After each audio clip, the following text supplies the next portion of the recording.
Hello, তোরা আছিস? হ্যাঁ। রুদ্র। হ্যাঁ। আচ্ছা, আগের দিনের পড়া থেকে কোনো প্রশ্ন বা কিছু সমস্যা? না, আমার না, নেই। আমার নেই।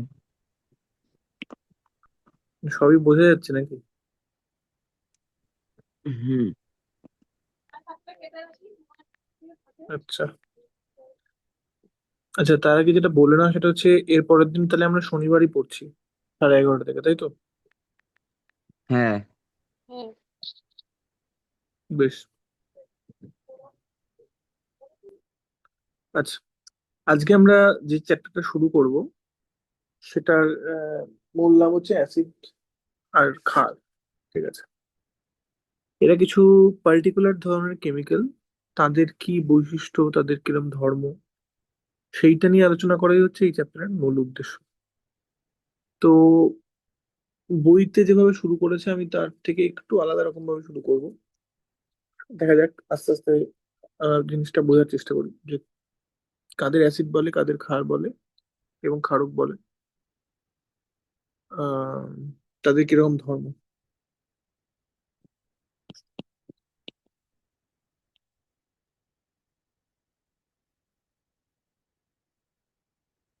তাহলে বাংলায় লিখি অ্যাসিড, ক্ষারক ও ক্ষার। আহ দাঁড়া একটা মিনিট দাঁড়া।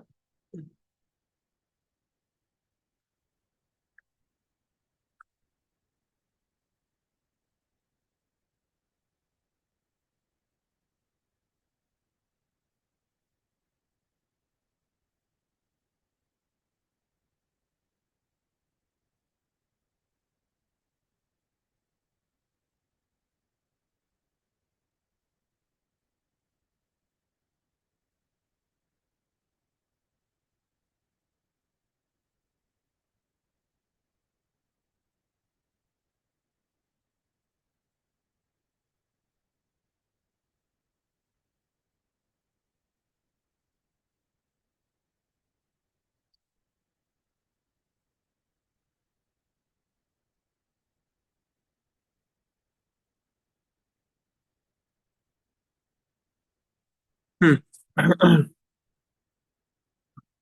তাহলে অ্যাসিড, ক্ষার, ক্ষারক এটা বোঝার আগে আমরা একটু এটা বুঝি যে প্রথমে যে কনসেপ্টটা আমরা বোঝার চেষ্টা করবো সেটাকে বলে আহ তড়িৎ বিশ্লেষ্য।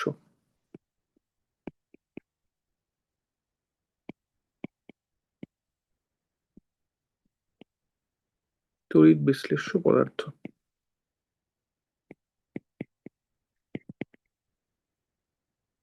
আচ্ছা, এই চ্যাপ্টার পড়তে গিয়ে অবশ্যই আমরা যে অ্যাটমিক স্ট্রাকচারের যে ছোট ছোট জিনিসগুলো শিখেছি সেইগুলো সবই প্রায় এই চ্যাপ্টারে কাজে লাগবে।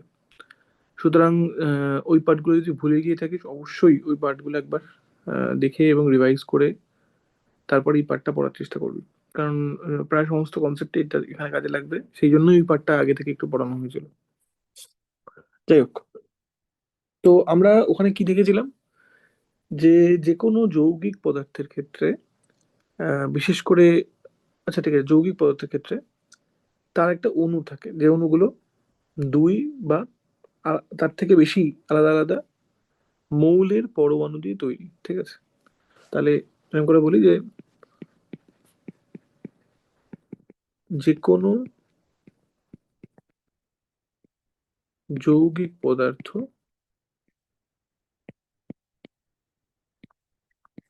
দুই বা ততোধিক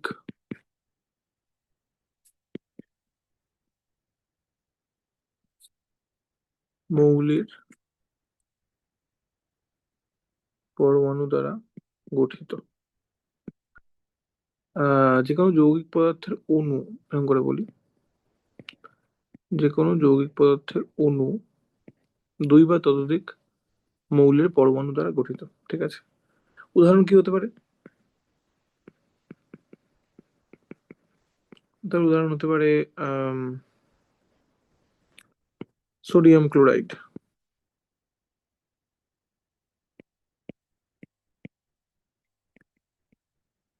সোডিয়াম ক্লোরাইড যার সংকেত কি হবে, NaCl, কারণ সোডিয়ামের যোজ্যতা এক ছিল, ক্লোরাইড আয়নেরও যোজ্যতা এক ছিল।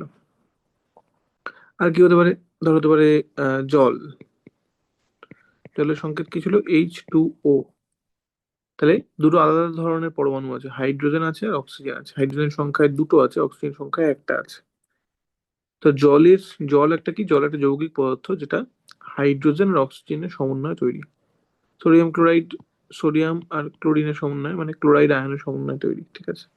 এবং আরো আরো অনেক উদাহরণ দেওয়া যায়, ধর মিথেন, যার সংকেত CH4, সেটা হচ্ছে একটা যৌগিক পদার্থ। আচ্ছা, এবার এদের মধ্যে তড়িৎ বিশ্লেষ্য পদার্থ কাদের বলে, ঠিক আছে। তাহলে যে সকল যৌগিক পদার্থ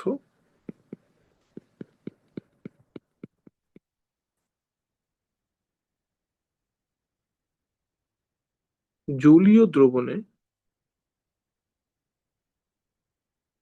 জলীয় দ্রবণে মানে জলে গোলার ফলে যে দ্রবণটা তৈরি হবে, যে সকল যৌগিক পদার্থ জলীয় দ্রবণে বা গলিত অবস্থায়,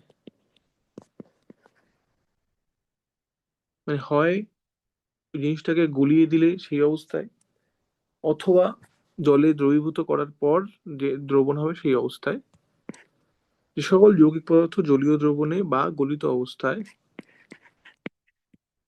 আয়নে ভেঙে যায়, তাদের তড়িৎ বিশ্লেষ্য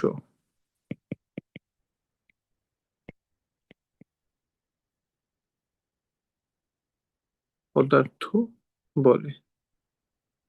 তাদের তড়িৎ বিশ্লেষ্য পদার্থ বলে, ঠিক আছে। এটা ভীষণ গুরুত্বপূর্ণ একটা জিনিস, যে তাহলে সকল যৌগিক পদার্থ যে এরকম জলীয় দ্রবণে, এই পয়েন্টটা গুরুত্বপূর্ণ, জলীয় দ্রবণে বা গলিত অবস্থায়, ঠিক আছে, হয় সেটাকে গলিয়ে যাওয়ার পর, আর নয় সেটাকে জলে দ্রবীভূত করার পর, ঠিক আছে।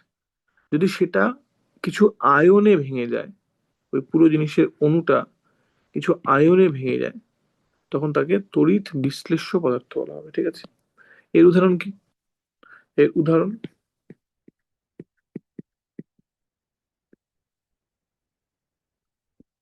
সোডিয়াম ক্লোরাইড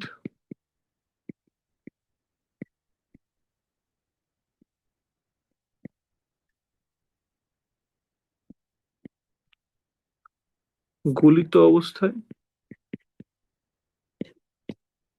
এবং জলীয় দ্রবণে ভেঙে গিয়ে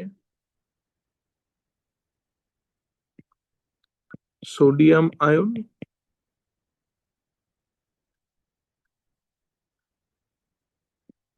ও ক্লোরাইড আয়ন তৈরি করে, তাই সোডিয়াম ক্লোরাইড।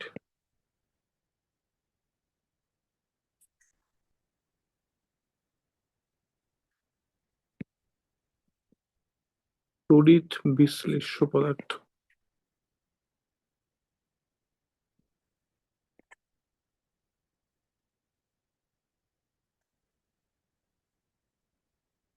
কিরকম দেখতে হয় বিক্রিয়াটা, তাহলে সোডিয়াম ক্লোরাইড নিয়ে যদি আমি শুরু করি, সেটাকে যদি জলের মধ্যে নিই বা গলিত অবস্থায়, তো আমি শুধু জল ছাড়াই শুধু ভাবছি গলিয়ে নিই, তাহলে সেটা কিরকম ভাবে তৈরি, কিরকম ভাবে ভেঙে যায়, সোডিয়াম আয়ন আর আরেকটা কি তৈরি হয়, ক্লোরাইড আয়ন। তাহলে এইটা আমার সোডিয়াম ক্লোরাইড,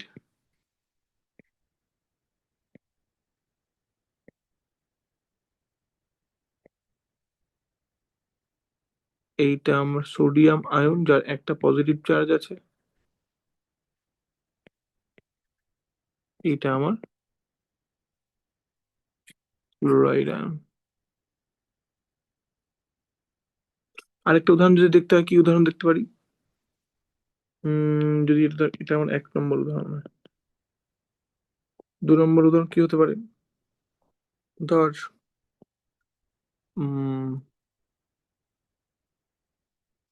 ধর ম্যাগনেসিয়াম সালফেট,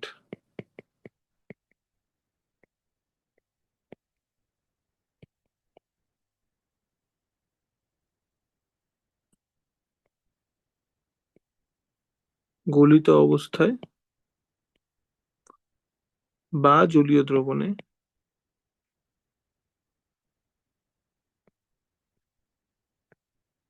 ভেঙে গিয়ে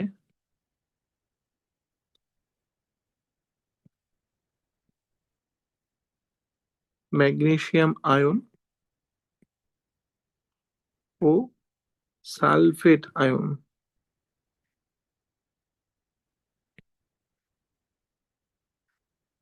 তৈরি করে। তাই এটি তড়িৎ বিশ্লেষ্য পদার্থ।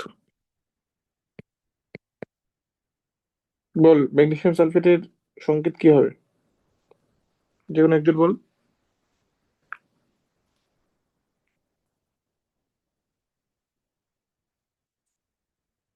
আছিস তোরা?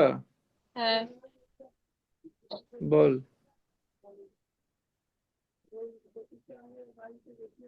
MgSO4। ম্যাগনেসিয়ামের চিহ্ন কি? Mg। এমজি। যোজ্যতা কত?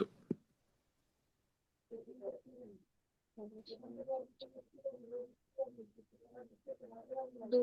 আচ্ছা, সালফেটের কত যোজ্যতা? 2। 2 না, দুই। 3। 3 না 2? 3। দুই দুই দুই দুই।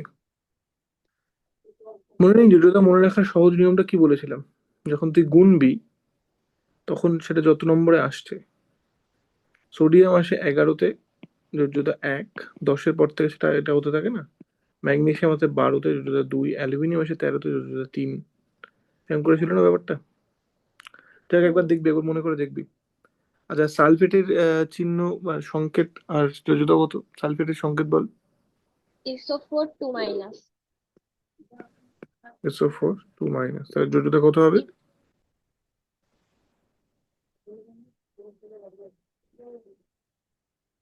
দুই। আয়নে, আয়নের যোজ্যতা কি ছিল? তার চার্জের সাথে সমান ছিল। হুম। তো তাই তো আছে। তাহলে ম্যাগনেসিয়াম এর যোজ্যতা 2, সালফেট এর যোজ্যতা 2। তাহলে ম্যাগনেসিয়াম সালফেটের সংকেত কি হবে? দুটোই যোজ্যতা সেম, MgSO4। MgSO4। ঠিক আছে।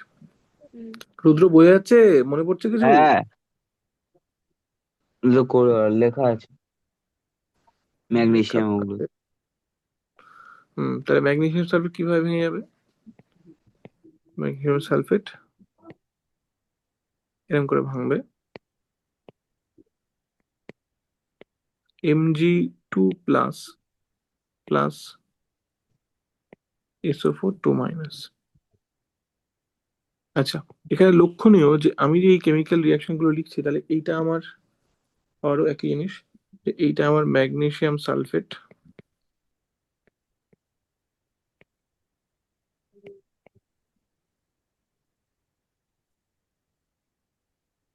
এটা আমার ম্যাগনেসিয়াম আয়ন,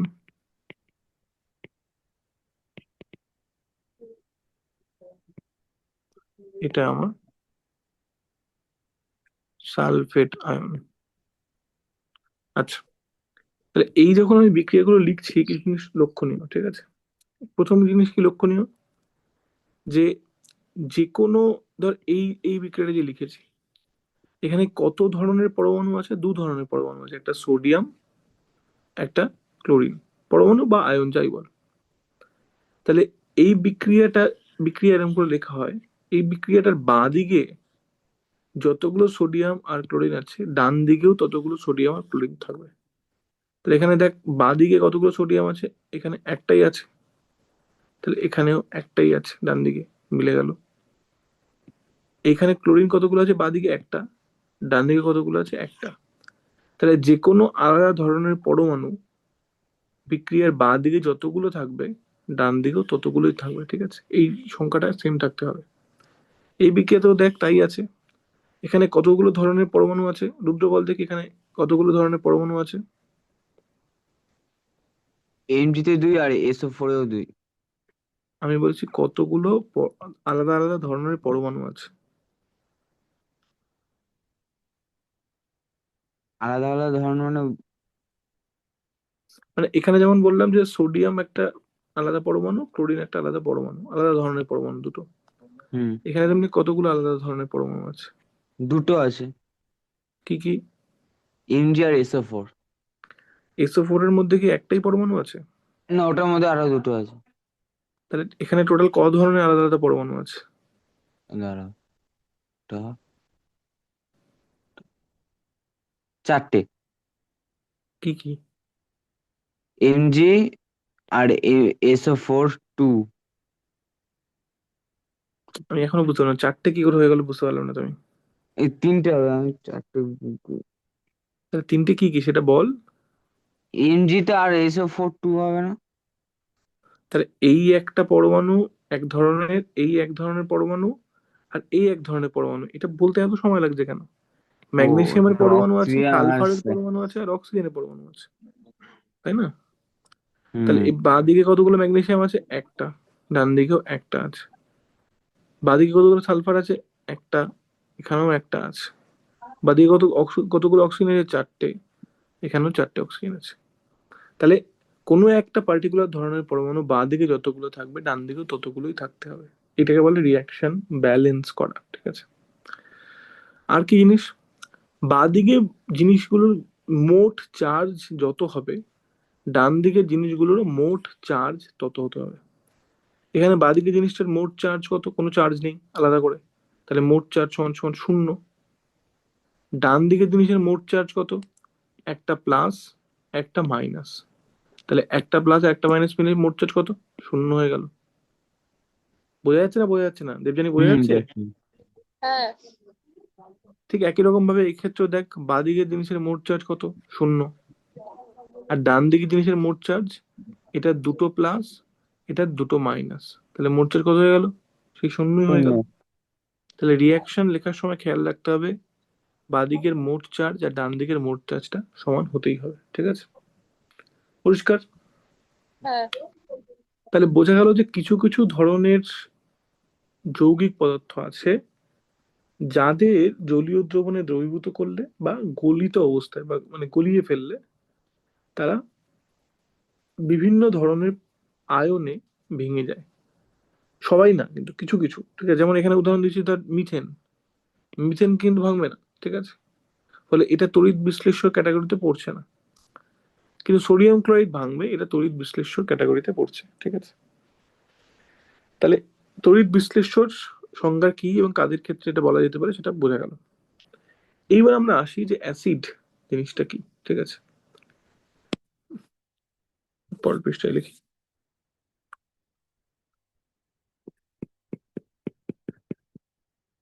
অ্যাসিড ব্যাপারটা কি, ঠিক আছে? এই অ্যাসিডের অনেকগুলো আলাদা আলাদা ধরনের সংজ্ঞা আছে। আমরা যে সংজ্ঞাটা পড়বো সেটাকে বলবে আর্হেনিয়াসের তত্ত্ব বা আর্হেনিয়াসের মতে। আর্হেনিয়াস একজন বিজ্ঞানী ছিল। তিনি প্রথম অ্যাসিডকে ঠিকঠাক, মানে অ্যাসিডের ঠিকঠাক সংজ্ঞা দেন, ঠিক আছে? তো আমরা সেই মতামতটাই পড়বো। যদিও আর্হেনিয়াসের পরে আরো কিছু বিজ্ঞানী এসে সেই সংজ্ঞাটাকে পাল্টেছেন, এবং জেনারেলি আজকের মডার্ন দিনে সেই সংজ্ঞাগুলো বেশি প্রযোজ্য বা বেশি ভ্যালিড, সেগুলো বেশি গুরুত্বপূর্ণ। কিন্তু আমরা শুধুমাত্র আর্হেনিয়াসের মতামতটাই পড়বো, কারণ এটা সব থেকে সবার প্রথমে এস্টাবলিশ হয়েছিল, এবং এটা সেই দিক থেকে ভীষণ গুরুত্বপূর্ণ এই অর্থে যে প্রথম আর্হেনিয়াস ঠিক করে অ্যাসিডের সংজ্ঞা দিতে পেরেছিলেন। যদিও পরে সে সংজ্ঞার মধ্যে কিছু মানে কিছু ফাঁক ধরা পড়ে, কিন্তু আমরা মূলত আর্হেনিয়াসের সংজ্ঞাই পড়বো। আচ্ছা, আর্হেনিয়াসের মধ্যে তাহলে অ্যাসিড কি জিনিস? প্রথম কথা হচ্ছে অ্যাসিড এক ধরনের তড়িৎ বিশ্লেষ্য। অ্যাসিড এক ধরনের তড়িৎ বিশ্লেষ্য, ঠিক আছে? তার মানে অ্যাসিডও জলীয় দ্রবণে বা গলিত অবস্থায় আহ আয়নে ভেঙে যাবে, ঠিক আছে? কিন্তু তাহলে কি সমস্ত তড়িৎ বিশ্লেষ্যকে অ্যাসিড বলবো? না, কিছু নির্দিষ্ট ধরনের তড়িৎ বিশ্লেষক অ্যাসিড বলবো। কাদেরকে বলবো? তাহলে যে সমস্ত যৌগ, এটা কিন্তু আরএনএস এর মতামত, ঠিক আছে, যে সমস্ত যৌগ বা যৌগিক পদার্থ যাই বল, জলীয় দ্রবণে H+ বা অনেক সময় এটাকে H3O+ বলে, ঠিক আছে, কেন আমি দেখাচ্ছি। জলীয় দ্রবণে H+ আয়ন তৈরি করে তাদের অ্যাসিড বলে। তাহলে কাদেরকে অ্যাসিড বলছে? তাহলে প্রথম কথা হচ্ছে অ্যাসিড এক ধরনের তড়িৎ বিশ্লেষক। তড়িৎ বিশ্লেষকের সঙ্গে আমরা কি বলেছি? যারা জলীয় দ্রবণে বা গলিত অবস্থায় আয়নে ভেঙে যাবে। তাহলে অ্যাসিড কি কোনো নির্দিষ্ট ধরনের, কোনো স্পেশাল রকমের তড়িৎ বিশ্লেষ্য? হ্যাঁ, অ্যাসিড সেই সব তড়িৎ বিশ্লেষ্য যারা জলীয় দ্রবণে H+ আয়ন বা কেউ কেউ বলে H3O+, ঠিক আছে, এই আয়নটা তৈরি করবে, তাদেরকে বলবে অ্যাসিড, ঠিক আছে। উদাহরণ কি? উদাহরণ দেখা যাক।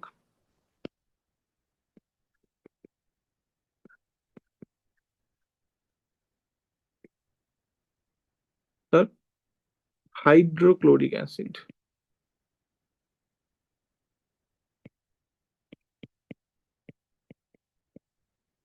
হাইড্রোক্লোরিক অ্যাসিড জলীয় দ্রবণে H+ আয়ন, অনেক সময় এটাকে H3O+ও বলে, দেখাচ্ছি কেন। বা দিয়ে লিখি, এবং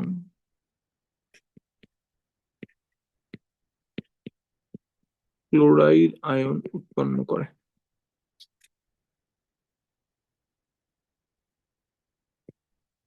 তাহলে হাইড্রোক্লোরিক অ্যাসিডের সংকেত কি হয়? HCl, HCl। রুদ্র বল, এখানে কত ধরনের পরমাণু আছে এটার মধ্যে? দুটো। রুদ্রকে বললাম তো। ও কার্বন আছে, হাইড্রোজেন আছে, HCl টা না, হ্যাঁ কার্বন আছে, হাইড্রোজেন আছে, আর এলি কি হবে? যদি এল দিয়ে অন্য কোনো পরমাণু হতো তাহলে তার চিহ্নটা কি ছোট হাতের এল লেখা হতো? না, তাহলে দুটো ছোট আছে, হাতের এই সরি, হ্যাঁ এইচ আছে আর সিএল আছে। না সিএল আছে, সিটা তো তাহলে ওটা ছোট।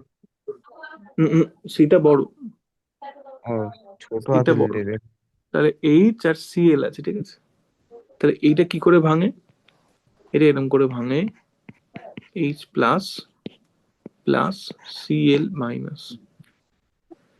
তাহলে HCl ভেঙে গিয়ে জলীয় দ্রবণে কি দেবে?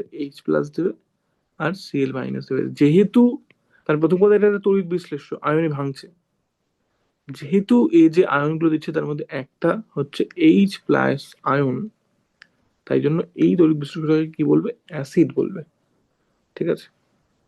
আচ্ছা, অনেক সময় যেহেতু জলীয় দ্রবণে এটা ভাঙে, এটাকে অনেক সময় এভাবেও লেখা হয়, ঠিক আছে, যে HCl তার সাথে জল। আচ্ছা, আগে উপরের জিনিসটা লক্ষ্য কর কি আছে এখানে। এইচ কটা আছে? একটা আছে বাদিকে, ডান দিকেও একটা আছে। সিএল কটা আছে? একটা আছে, ডান আর দিকেও শূন্য। একটা আছে। হ্যাঁ, মোট চার্জ এদিকে শূন্য, এদিকেও শূন্য, ঠিক আছে। চার্জ সবসময় শূন্য হতে হবে না, মোট চার্জ বাঁ দিকে যত থাকবে ডান দিকে তত থাকতে হবে, এই হচ্ছে মূল ব্যাপার। আচ্ছা, এটাকে অনেক সময় এরকম করেও লেখে যে HCl+H2O, ঠিক আছে, এইখান থেকে H3O+ প্লাস Cl-। এইটাও ঠিক, এটাও ঠিক, ঠিক আছে। এটা লেখাটা বেশি ভালো বলে আমার মনে হয়, তো এটা লিখলেও কেউ কাটবে না, ঠিক আছে। দেখ এখানে, দেখ এই রিঅ্যাকশনটা ব্যালেন্স আছে কিনা দেখি, আগে চার্জের ব্যাপারটা দেখি। বাঁদিকে মোট চার্জ কত? শূন্য। ডান দিকের মোট চার্জ কত? একটা প্লাস একটা মাইনাস, মানে মোট চার্জ শূন্য। বাঁদিকে এইচ কতগুলো আছে? এখানে একটা, এখানে দুটো, তার মানে টোটাল তিনটে। ডান দিকে এইচ কতগুলো আছে? তিনটে। বাঁদিকে সিএল কতগুলো আছে? একটা। ডান দিকে সিএল কতগুলো আছে? একটা। বাঁদিকে ও কতগুলো আছে? এখানে একটা, কোনো সংখ্যা নেই মানে একটা। ডান দিকে কতগুলো আছে? একটা। তাহলে রিয়াকশনটা পুরোপুরি ব্যালেন্স আছে। তাহলে HCl এর ভেঙে যাওয়াটাকে এভাবেই লেখা যেতে পারে, অথবা যেহেতু জলীয় দ্রবণে ভাঙছে তাই জল রেখে, এটা জলের সংকেত, জলটাকে রেখে এইভাবে লেখা যেতে পারে। পার্থক্য কি হচ্ছে, জলটাকে রাখলে আমি আর H+ আয়ন দেখাবো না, ওই H+ আয়নটা জলের সাথে জুড়ে গিয়ে বেসিক্যালি H3O+ আয়ন তৈরি করতে পারে, তখন আমি এটাকে এইভাবে দেখাবো। পরিষ্কার? হ্যাঁ। দেবযানী পরিষ্কার? হ্যাঁ তাহলে এভাবে দেখা যেতে পারে বা এভাবে দেখা যেতে পারে, বলে দিলাম কিন্তু। তাহলে হাইড্রোক্লোরিক অ্যাসিড এই জন্য একটা অ্যাসিড। বোঝা গেল না? বোঝা গেল না? হুম কোনো গেছে। প্রশ্ন থাকলে এই মুহূর্তে জিজ্ঞাসা করে নি কিন্তু, পরে গিয়ে কিন্তু না বুঝতে পারলে মুশকিল হবে, ঠিক আছে? আচ্ছা, এটা একটা উদাহরণ। আর কি উদাহরণ আছে, আমরা আর কি উদাহরণ নিয়ে এখানে পড়বো? আর কোন অ্যাসিডের উদাহরণ পড়বো? Nitric acid. মনে আছে নাইট্রিক অ্যাসিডের সংকেত কি ছিল?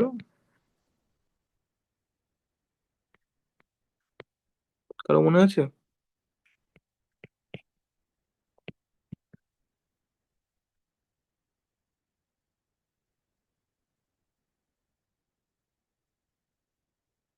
নাইট্রিক অ্যাসিডের সংকেত ছিল, কারো মনে আছে কিছু?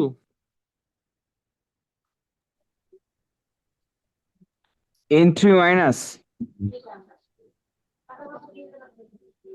N3-। ও স্যার, ওটা তো নাইট্রাইট, সরি। হুম। তাহলে নাইট্রিক অ্যাসিড জলীয় দ্রবণে ভেঙে গিয়ে নাইট্রিক অ্যাসিডের সংকেত হচ্ছে HNO3।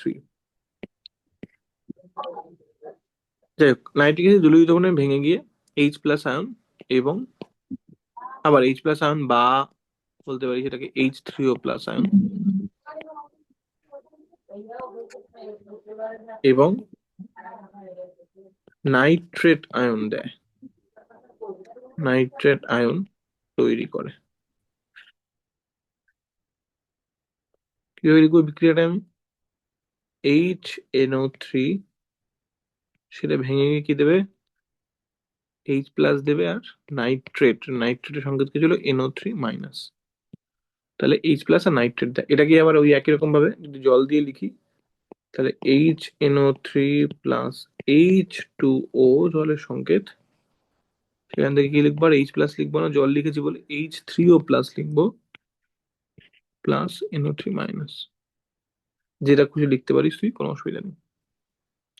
তাহলে নাইট্রিক অ্যাসিড এক ধরনের অ্যাসিড প্রমাণ হয়ে গেল, ঠিক আছে? একই রকম ভাবে সালফিউরিক অ্যাসিড,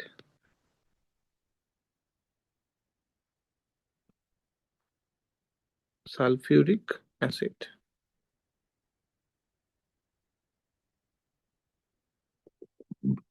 এর সংকেত কি? H2SO4। তাহলে সালফিউরিক অ্যাসিড জলীয় দ্রবণে কি দেবে? H+ আয়ন বা H3O+ আয়ন এবং সালফেট আয়ন তৈরি করে। কিরকম দেখতে হবে বিক্রিয়াটা? H2SO4, H+ plus SO4 2-। আচ্ছা বল, এই লেখাটাতে কি গন্ডগোল আছে? দেবযানী বল দেখি। এখানে চার্জের মান শূন্য হচ্ছে না। এখানে চার্জ বাঁদিকে শূন্য হলেও ডান দিকে শূন্য হচ্ছে না, আর কি গন্ডগোল আছে? কেন শূন্য হচ্ছে না? এখানে একটা প্লাস আর দুটো মাইনাস, তাহলে এদিকের মোট চার্জ কত হয়ে যাচ্ছে? মাইনাস, ঠিক আছে? একটা প্লাস আর দুটো মাইনাস, তাহলে একটা মাইনাস এক্সট্রা থাকছে। আর কি গন্ডগোল আছে? রুদ্র বল দিকে আর কি গন্ডগোল আছে?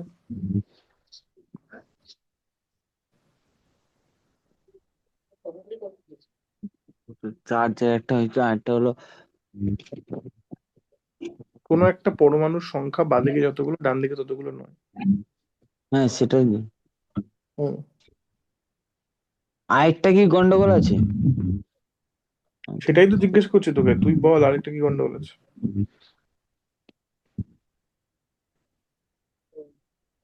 টুটা নেই এইচ এর ওইখানে। তাহলে বাঁদিকে এইচ দুটো আছে, ডান দিকে একটা আছে, ঠিক আছে? তাহলে আসলে কি কেমন হবে? একটা আওয়াজ আসছে শান্তনুদা। এটা বোধহয় দেবযানীর সাইড থেকে আসছে। দেবযানী কি ইয়ারফোন লাগানো? হ্যাঁ। তো একবার ইয়ারফোনটা খুলে একবার লাগা।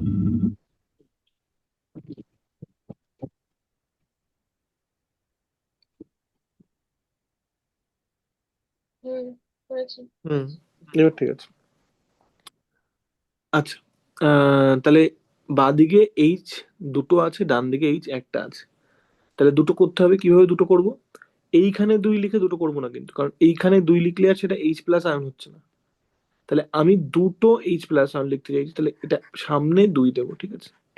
সামনে দুই লেখা মানে কি, না এই জিনিসটা দুটো আছে, ঠিক আছে? তাহলে টু এইচ প্লাস। তাহলে এইবার দেখ, বাঁদিকে দুটো এইচ, ডান দিকেও দুটো এইচ। বাঁদিকের চার্জ, মোট চার্জ শূন্য, ডান দিকের মোট চার্জ কত হবে দেখ, দুটো একটা প্লাস, মানে টোটাল দুটো প্লাস আর দুটো মাইনাস। তাহলে দুটো প্লাস দুটো মাইনাস, মোট চার্জ কত, আবার শূন্য। তাহলে এইবার বাঁ দিকের ব্যালেন্স আর ডান দিকের ব্যালেন্স ম্যাচ করে যাচ্ছে। বোঝা যাচ্ছে না বোঝা যাচ্ছে না? হ্যাঁ, তাহলে এই বিষয়টা ঠিক আছে, এটাকে আবার এরকম করে লিখতে পারি আমি, যে আবার একই রকম করে,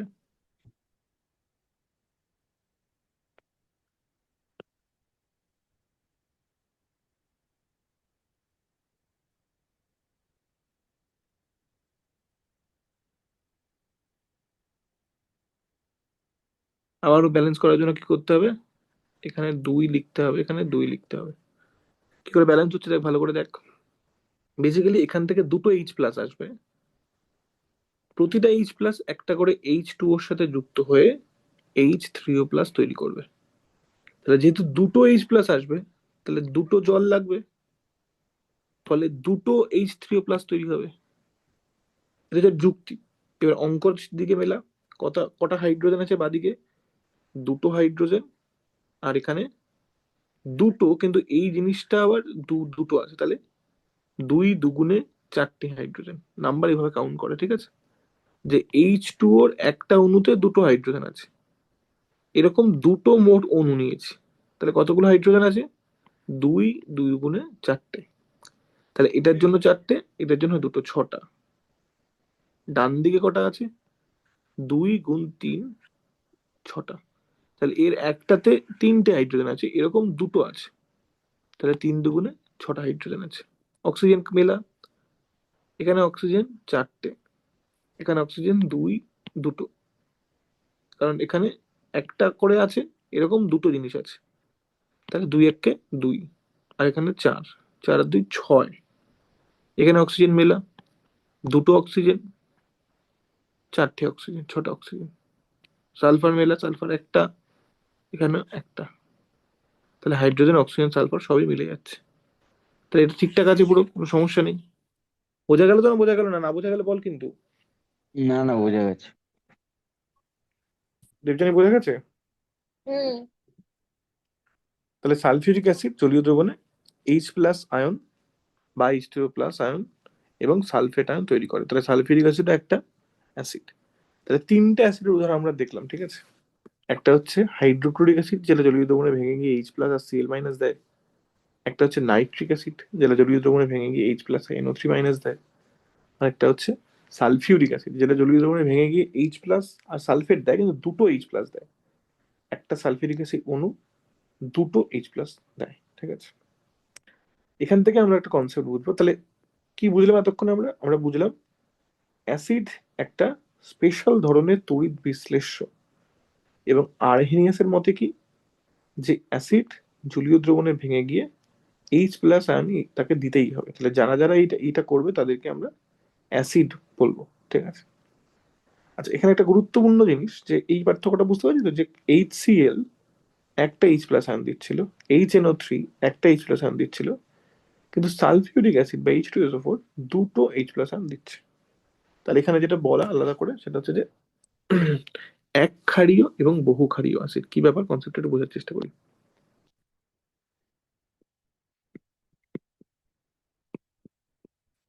এক ক্ষারীয় এবং বহু ক্ষারীয় অ্যাসিড।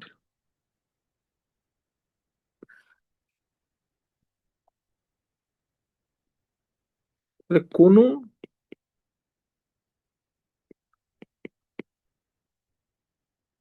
অ্যাসিডের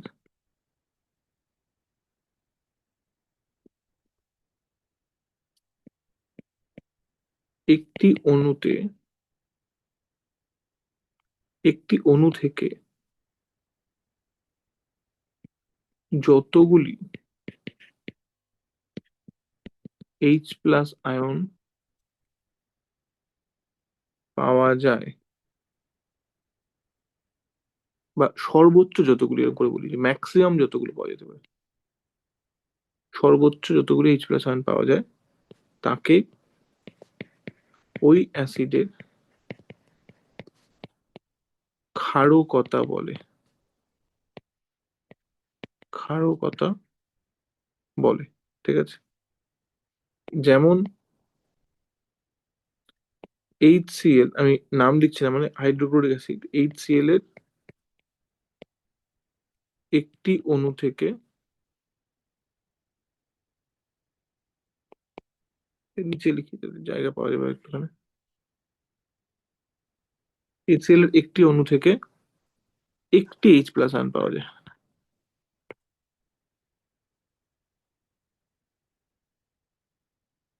তাহলে এর ক্ষারকতা কি হবে? 1।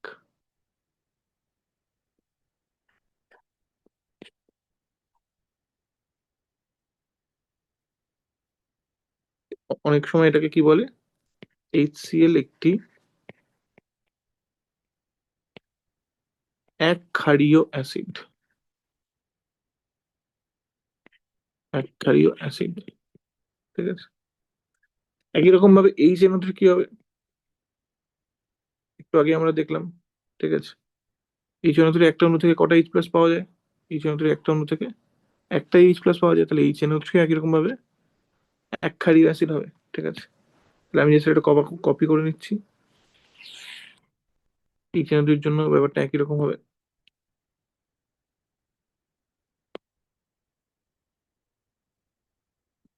শুধু এখানে HNO3 করে দেবো,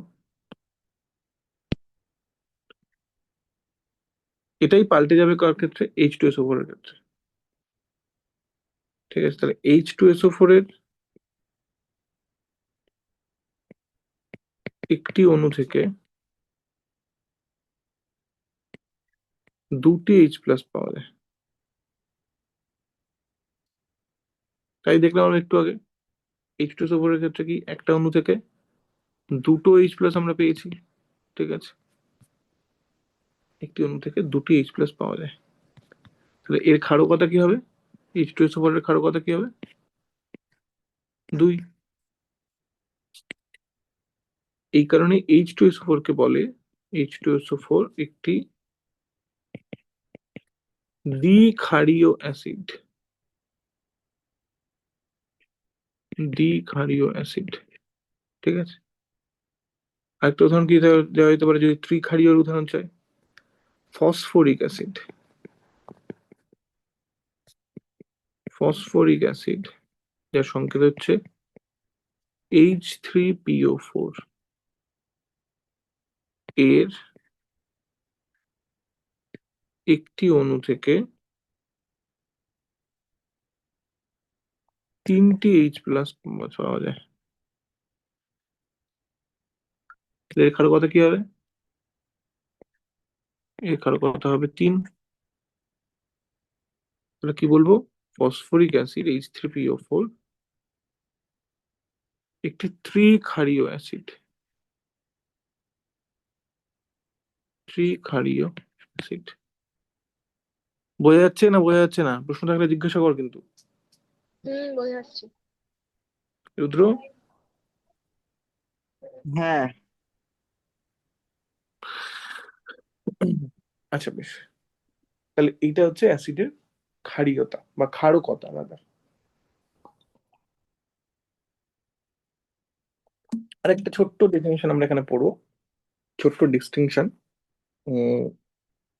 জৈব অ্যাসিড আর অজৈব অ্যাসিডের মধ্যে, বা খনিজ অ্যাসিড, ঠিক আছে? তাহলে এরকম করে বলি যে খনিজ অ্যাসিড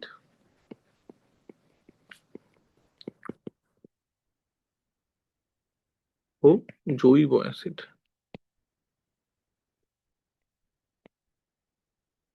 ঠিক আছে? তাহলে কাকে বলে জৈব অ্যাসিড এবং কাকে বলে খনিজ অ্যাসিড? বইয়ের ডেফিনেশনটা আমি দেখে লিখছি। উম, যে সমস্ত অ্যাসিড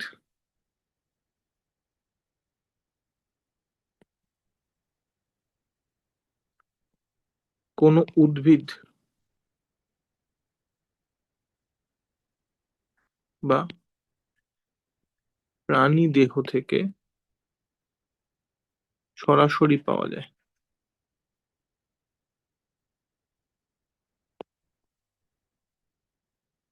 তাদের খনিজ অ্যাসিড বলে, সরি তাদের জৈব অ্যাসিড বলে। জৈব মানে জীবের সাথে যার কানেকশন আছে, জীব মানে উদ্ভিদ আর প্রাণী, তাহলে যে কোনো জীবের থেকে পাওয়া যে অ্যাসিড গুলো সেগুলোকে বলে জৈব অ্যাসিড, ঠিক আছে? তাদের জৈব অ্যাসিড বলে। সাধারণত এই ধরনের অ্যাসিডে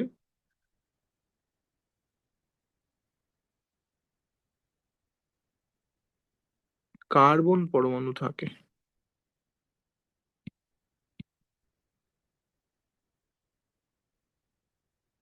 আচ্ছা, এর উদাহরণ কি?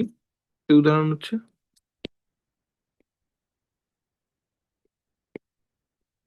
Acetic acid. অ্যাসিটিক অ্যাসিড সংকেত কি? CH3COOH। কার্বনিক অ্যাসিডও হবে? কার্বনিক অ্যাসিডটা একটু কন্ট্রোভার্সিয়াল, আমি ওটাতে আপাতত যেতে চাইছি না। উম, আচ্ছা, আরেকটু উদাহরণ দিচ্ছি, ফর্মিক অ্যাসিড।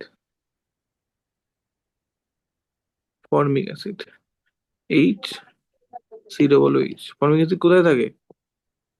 বায়োলজিতে পড়েছিস? না। কোনো প্রাণীর কিছুতে ফর্মিক অ্যাসিড?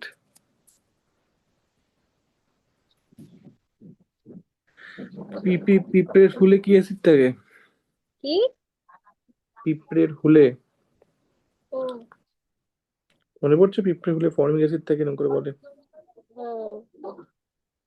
আর ভিনিগার যে অ্যাসিড সেটা হচ্ছে অ্যাসিডিক অ্যাসিড, ঠিক আছে?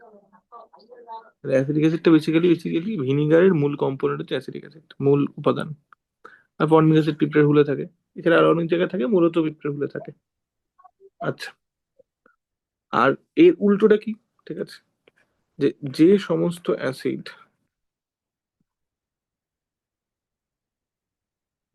অজৈব যৌগ দ্বারা তৈরি, অজৈব উৎস থেকে পাওয়া যায়, অজৈব উৎস, সোর্স।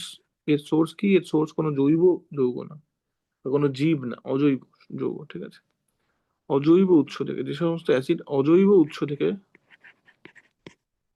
বা অজৈব উৎস থেকে অজৈব বা খনিজ পদার্থ থেকে পাওয়া যায়।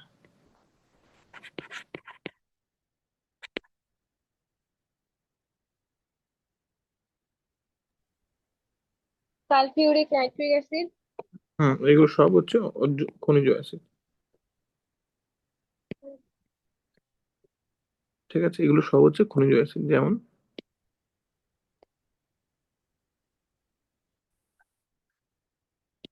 যেমন hydrochloric acid,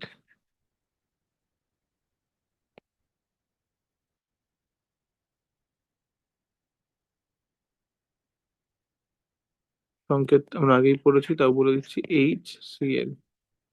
nitric acid,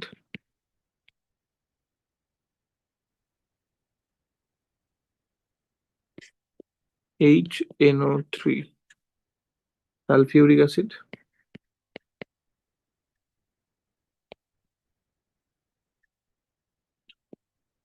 H2, sorry H2SO4 ইত্যাদি, ঠিক আছে, এখানেও ইত্যাদি। পরিষ্কার? খনিজ অ্যাসিড জৈব অ্যাসিডের মধ্যে মোটামুটি একটা পার্থক্য বলে দেওয়া গেল। আচ্ছা, এবার আমরা একটা ছোট্ট ব্রেক নিই, তারপর বাদ বাকিটা পড়ছি আবার। Minute 5 break.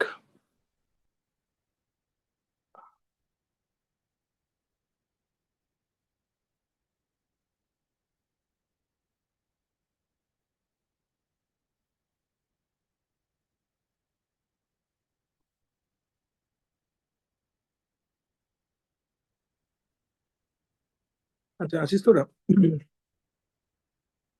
হ্যাঁ। হ্যাঁ। আচ্ছা, তাহলে আমরা শেষ করেছিলাম জৈব অ্যাসিড এবং খনিজ অ্যাসিড থেকে। এখানে ডেফিনিশনটা কমপ্লিট করিনি আমি।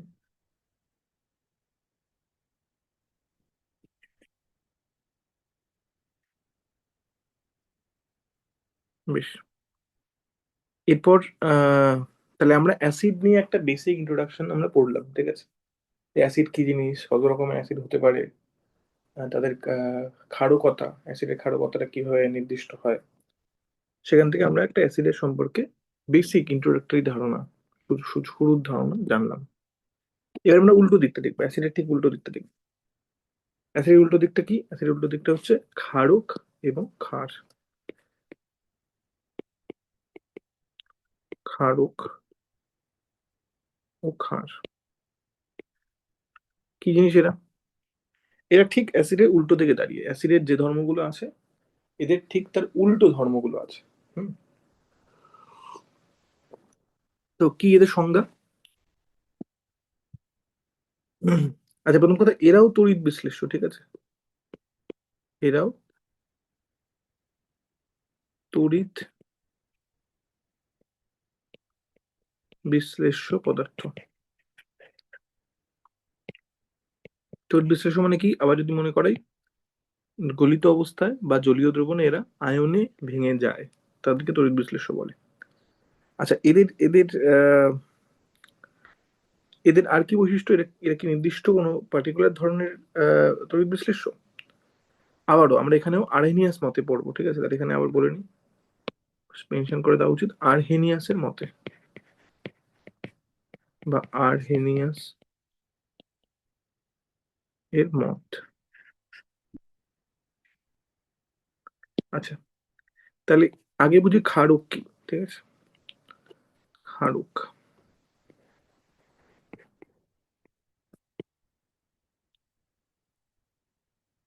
তাহলে যে সমস্ত তড়িৎ বিশ্লেষ্য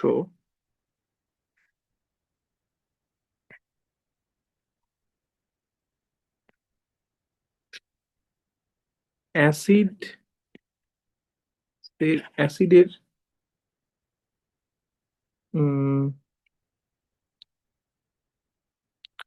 অ্যাসিডের থেকে আসা H+ আয়নকে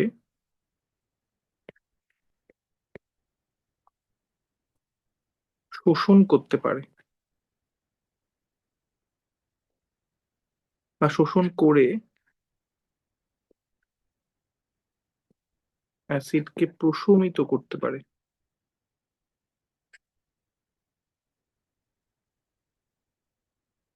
তাদের ক্ষারক বলে। কি বলতে চাইছে বোঝার চেষ্টা করি, তাদের ক্ষারক বলে। তাহলে অ্যাসিড থেকে H+ আয়ন আসছে, ঠিক আছে? ক্ষারকের কাজ কি, বা ক্ষারকটা কি করে নির্দিষ্ট হয়? না, ক্ষারক এমন কোন একটা তড়িৎ বিশ্লেষ্য পদার্থ যারা অ্যাসিডের থেকে আসা H+ আয়নটাকে শোষণ করে নিতে পারে। এবং শোষণ করলে কি হবে? তাহলে অ্যাসিড দ্রবণে কি তৈরি করে? অ্যাসিড বেসিক্যালি দ্রবণে H+ আয়ন তৈরি করে, সেভাবেই আমরা অ্যাসিডকে সংজ্ঞায়িত করেছি, অ্যাসিডের সংজ্ঞা সেভাবেই বলেছি। তাহলে ক্ষারক যখন দ্রবণ থেকে H+ আয়নকে শুষে নেবে, অ্যাসিডের থেকে আসা H+ আয়নকে শুষে নেবে, তার মানে অ্যাসিড প্রশমিত হয়ে যাবে, অ্যাসিডের যে অ্যাসিড ধর্মটা ছিল দ্রবণে সেটা নষ্ট হয়ে যাবে, নিউট্রালাইজ হয়ে যাবে, ঠিক আছে? এই নিউট্রালাইজ হয়ে যাওয়াটা কি বলে? প্রশমিত হয়ে যাওয়া। অ্যাসিডের এক নির্দিষ্ট ধর্ম ছিল, ক্ষারক এসে সেই ধর্মটাকে নষ্ট করে দিল, তাহলে সেটাকে বলে অ্যাসিডকে প্রশমিত করে দেওয়া। তাহলে ক্ষারক এইচ প্লাস আয়ন শোষণ করে অ্যাসিডকে প্রশমিত করবে, এবং যারা এটা করবে তাদেরকে আমি বলবো ক্ষারক। বোঝা যাচ্ছে না, বোঝা যাচ্ছে না? বোঝাচ্ছি। রুদ্র, বোঝা যাচ্ছে? যাচ্ছে। বেশ। আচ্ছা, এর উদাহরণ কি? এর উদাহরণ কি?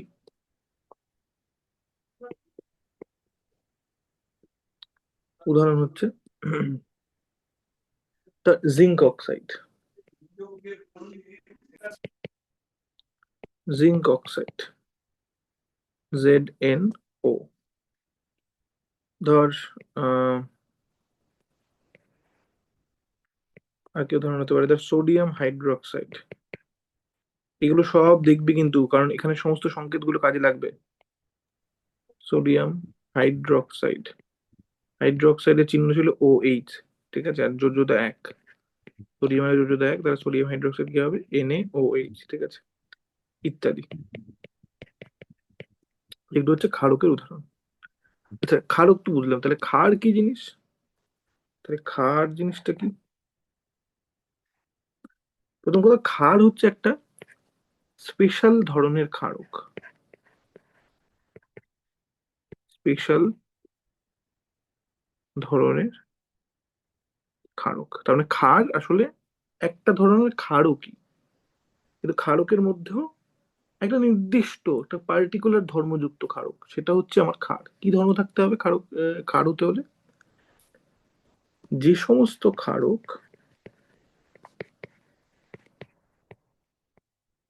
জলে দ্রবীভূত হয়ে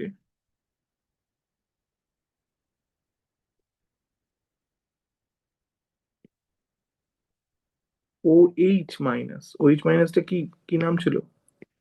হাইড্রক্স, হাইড্রোক্সিল আয়ন। হ্যাঁ, হাইড্রোক্সাইড বা হাইড্রোক্সিল যা বল, হাইড্রোক্সিল আয়ন। যে সমস্ত ক্ষারক জলে দ্রবীভূত হয়ে OH- আয়ন উৎপন্ন করে, সেই ক্ষারককে, সেই ক্ষারকদের ক্ষার বলে। তাহলে বোঝা দরকার কিন্তু যে ক্ষার একটা নির্দিষ্ট ধরনের ক্ষারক। সমস্ত ক্ষারক এটা করতে পারে না, সমস্ত ক্ষারক এটা করতে পারে না। যে ক্ষারকগুলো এটা করতে পারে, জলে দ্রবীভূত হয়ে OH- আয়ন উৎপন্ন করতে পারে, সেই ক্ষারককে ক্ষার বলে, ঠিক আছে? তাহলে ক্ষারক একটা বড় গ্রুপ, যারা অ্যাসিডকে প্রশমিত করতে পারে, অ্যাসিড H+ আয়ন শোষণ করে নিয়ে। ক্ষার তার মধ্যে আরেকটা ছোট্ট গ্রুপ। এই ক্ষারকের সমস্ত ধর্মের মধ্যে আছে, প্লাস কিছু এক্সট্রা ধর্ম আছে। কি এক্সট্রা ধর্ম আছে? যে এ জলীয় দ্রবণে জলে দ্রবীভূত হয় এবং জলীয় দ্রবণে OH- আয়ন বা হাইড্রক্সিল আয়ন উৎপন্ন করে। রুদ্র, বোঝা যাচ্ছে না, বোঝা যাচ্ছে না? যাচ্ছে।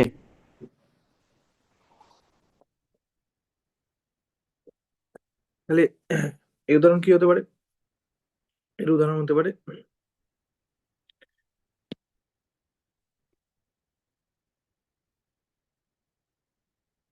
এর উদাহরণ হতে পারে আবার sodium hydroxide ion. Sodium hydroxide এটা একটা এমন ক্ষারক যা ক্ষারের বৈশিষ্ট্য সম্পন্ন করে, ফলে এটাকে ক্ষার বলা যেতে পারে। Sodium hydroxide. আর কি হতে পারে?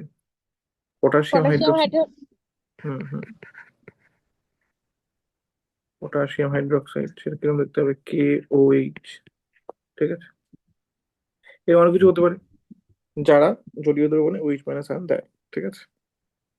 তাহলে এখান থেকে যে প্রশ্নটা ভীষণভাবে গুরুত্বপূর্ণ বা অনেক সময় করে, সেটা হচ্ছে যে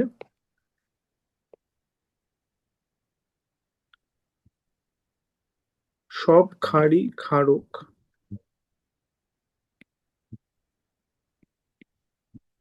কিন্তু সব ক্ষারক ক্ষার নয়। ব্যাখ্যা করো।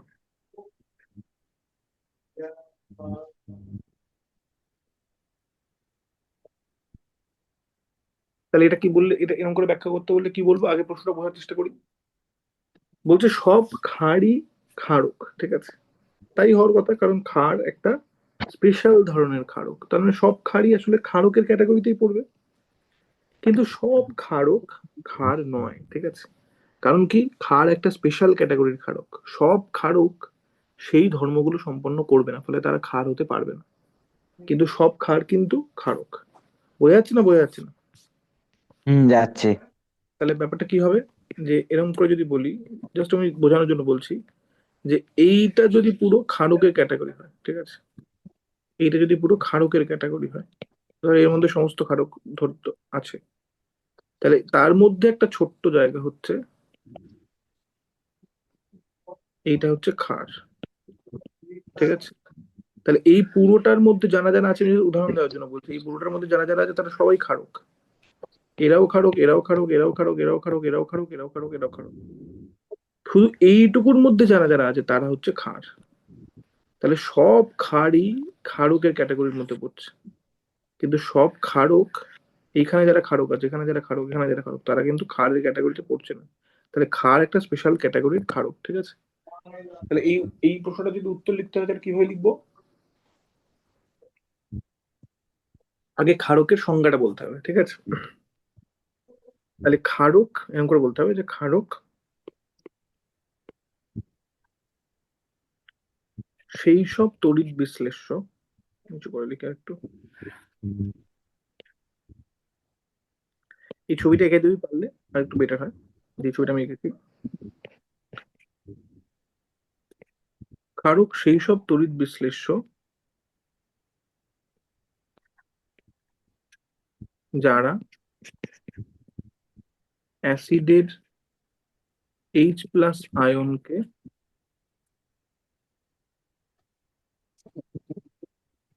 শোষণ করে অ্যাসিডকে প্রশমিত করতে পারে।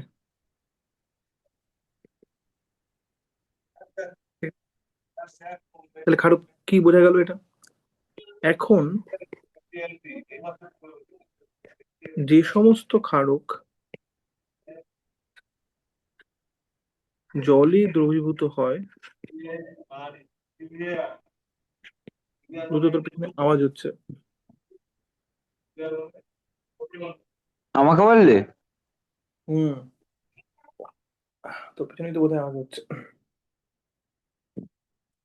এখন যে সমস্ত ক্ষারক জলে দ্রবীভূত হয়ে OH- আয়ন দিতে পারে, সেই ক্ষারকদের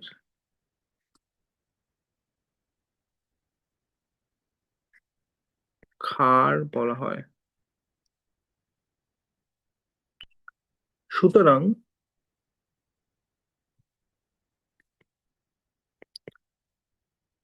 এবার ঠিক আছে শান্তনুদা। হুম, সুতরাং ক্ষার একটি নির্দিষ্ট ধরনের ক্ষারক, নির্দিষ্ট ধরনের ক্ষারক। ফলে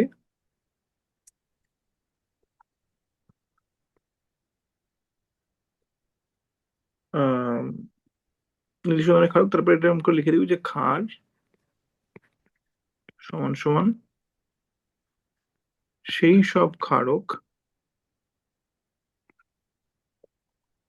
যারা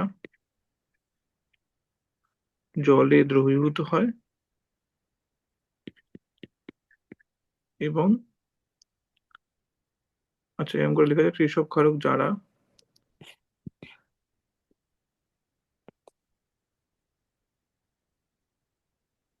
জলে দ্রবীভূত হয়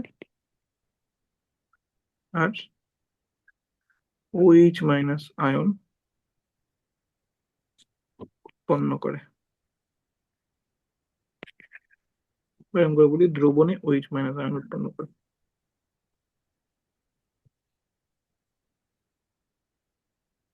তাই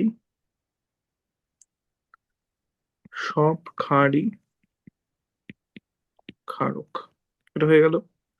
কিন্তু যেহেতু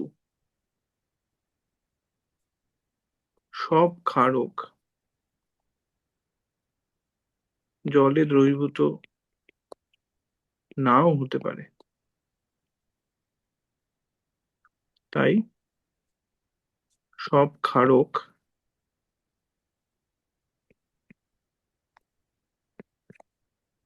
ক্ষারের ধর্ম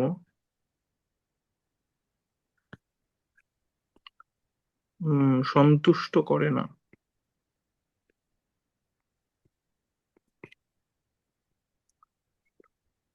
হুম, তাই সব ক্ষারক ক্ষার নয়। বোঝা গেছে কেন সব ক্ষারই ক্ষারক কিন্তু সব ক্ষারক ক্ষার নয়? বোঝা গেছে? হ্যাঁ। কি রে, বোঝা গেল? হ্যাঁ, বোঝা গেছে। বেশ।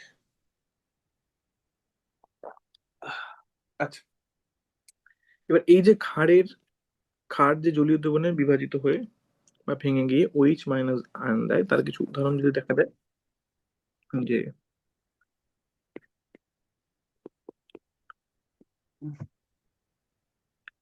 ক্ষারের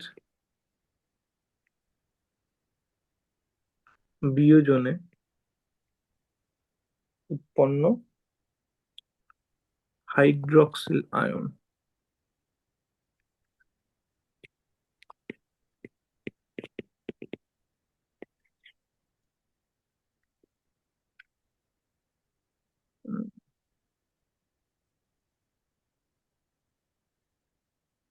হাইড্রক্সিল আয়ন, তার উদাহরণ কি? যেমন আমরা যে কটা উদাহরণ পড়ি সেখান থেকে পড়ি, যে সোডিয়াম হাইড্রক্সাইড, যেটা ক্ষার একটা স্পেশাল ধরনের ক্ষারক কিন্তু, ঠিক আছে? সোডিয়াম হাইড্রক্সাইড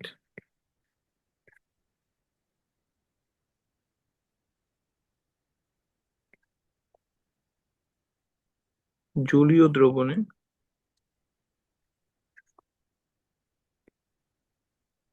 ভেঙে গিয়ে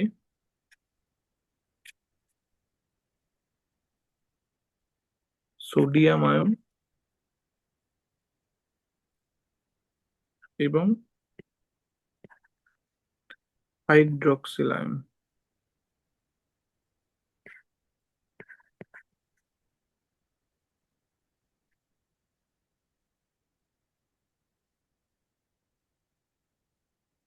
উৎপন্ন করে। সেই বিক্রিয়াটা কিরকম দেখতে হবে?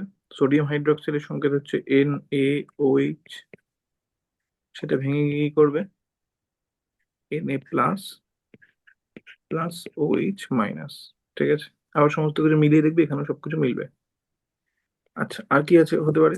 এরকম করে পটাশিয়াম হাইড্রক্সাইডও পটাশিয়াম আয়ন আর হাইড্রক্সিল আয়ন তৈরি করবে। অন্য একটা উদাহরণ যদি দেখি, তোর ক্যালসিয়াম হাইড্রক্সাইড, ক্যালসিয়াম ক্যালসিয়াম হাইড্রক্সাইডের কি নাম ছিল মনে আছে? ক্যালসিয়াম হাইড্রক্সাইডের একটা নাম ছিল, কমন নাম ছিল।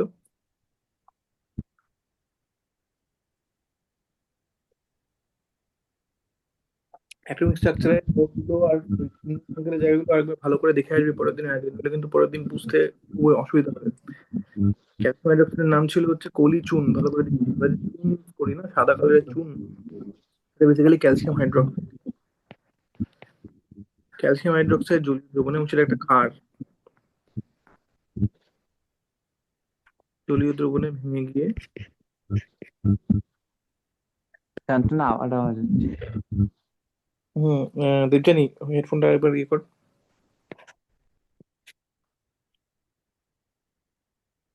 ক্যালসিয়াম আয়ন ও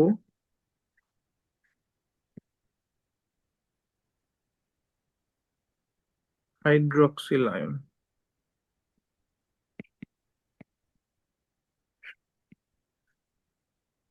উৎপন্ন করে।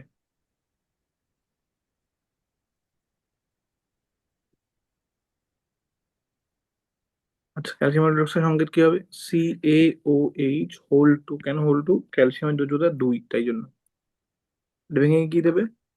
ক্যালসিয়াম 2+ আয়ন তৈরি করবে। আর OH মাইনাস, কিন্তু যেহেতু এর বাদিকে দুটো OH আছে, তাই ডান দিকেও দুটো আলাদা আলাদা করে OH দেবে, ঠিক আছে? এবং সেই দুটো OH কিন্তু আর এরম করে 2 হবে না, ঠিক আছে? দুটো আলাদা আলাদা OH হবে, তাই জন্য 2OH মাইনাস, সামনে 2 লিখতে হবে। চার্জ ব্যালেন্স দেখবি, চার্জ ব্যালেন্স হয়ে গেছে, এখানে দুটো পজিটিভ, এখানে নেগেটিভ একটা, কিন্তু এরকম দুটো আছে, তাহলে দুটো নেগেটিভ টোটাল। চার্জ ব্যালেন্স দেখবি হয়ে গেছে, এদিকেও মোট চার্জ শূন্য, এদিকেও মোট চার্জ শূন্য, ঠিক আছে? একই রকম ভাবে দেখবি দুটো অক্সিজেন, দুটো অক্সিজেন, দুটো হাইড্রোজেন, দুটো হাইড্রোজেন, একটা ক্যালসিয়াম, একটাই ক্যালসিয়াম, তাহলে সমস্ত রকম ভাবে এটা ব্যালেন্স হয়ে গেছে। তাহলে সোডিয়াম হাইড্রোক্সাইড ভেঙে গিয়ে একটা Na+ বা সোডিয়াম আয়ন একটা হাইড্রোক্সাইল আয়ন দেবে। ক্যালসিয়াম হাইড্রোক্সাইড যেটাতে দুটো OH আছে, সেটা ভেঙে গিয়ে একটা ক্যালসিয়াম আয়ন দুটো হাইড্রোক্সাইল আয়ন দেবে। তো এটা হচ্ছে ক্ষারের বিয়োজনে উৎপন্ন হাইড্রোক্সাইল আয়নের উদাহরণ, ঠিক আছে? পরিষ্কার না? পরিষ্কার না? পরিষ্কার। দেবযানী, হ্যাঁ বলি। বেশ। আচ্ছা, এরপর আমরা যেটা দেখবো সেটা হচ্ছে যে অ্যাসিড ও ক্ষারের বিক্রিয়া, ঠিক আছে? অ্যাসিড ও ক্ষারের বিক্রিয়া, তা আমি আগে চার্জটা লাগিয়ে নিই। পশ্চাৎ নেই, কোনো ইসে নেই। হ্যাঁ,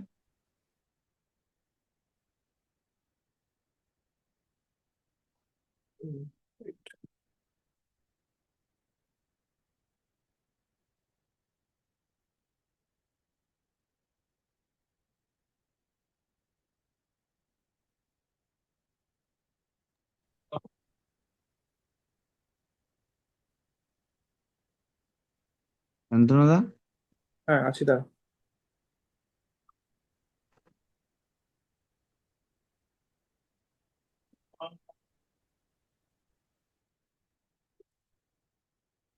অ্যাসিড ও ক্ষারের বিক্রিয়া, এটা আমরা দেখবো।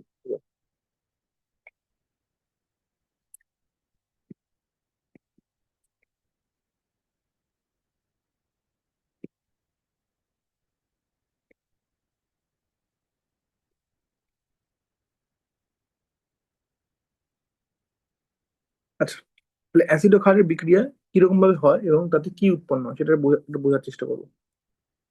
তাহলে এটা বোঝার চেষ্টা কর যে অ্যাসিড জলীয় দ্রবণে H+ আয়ন দেয়, ঠিক আছে? এবং এইটা H+ আয়নটা একটা কি আয়ন? একটা পজিটিভ আয়ন, তাই তো? ধনাত্মক আয়ন, ধনাত্মক আয়ন, এর চার্জ পজিটিভ। আচ্ছা, ক্ষার জলীয় দ্রবণে কি দেয়? ক্ষার জলীয় দ্রবণে OH- আয়ন দেয়, OH- আয়ন দেয়, ঠিক আছে? এই OH- আয়নটা কি আয়ন? ঋণাত্মক আয়ন,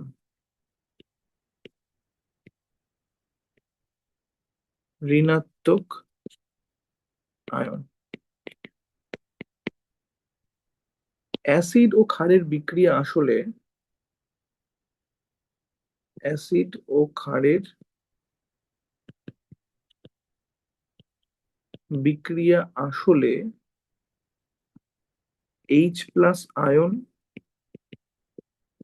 এবং OH- আয়নের মিলিত হয়ে H2O বা জল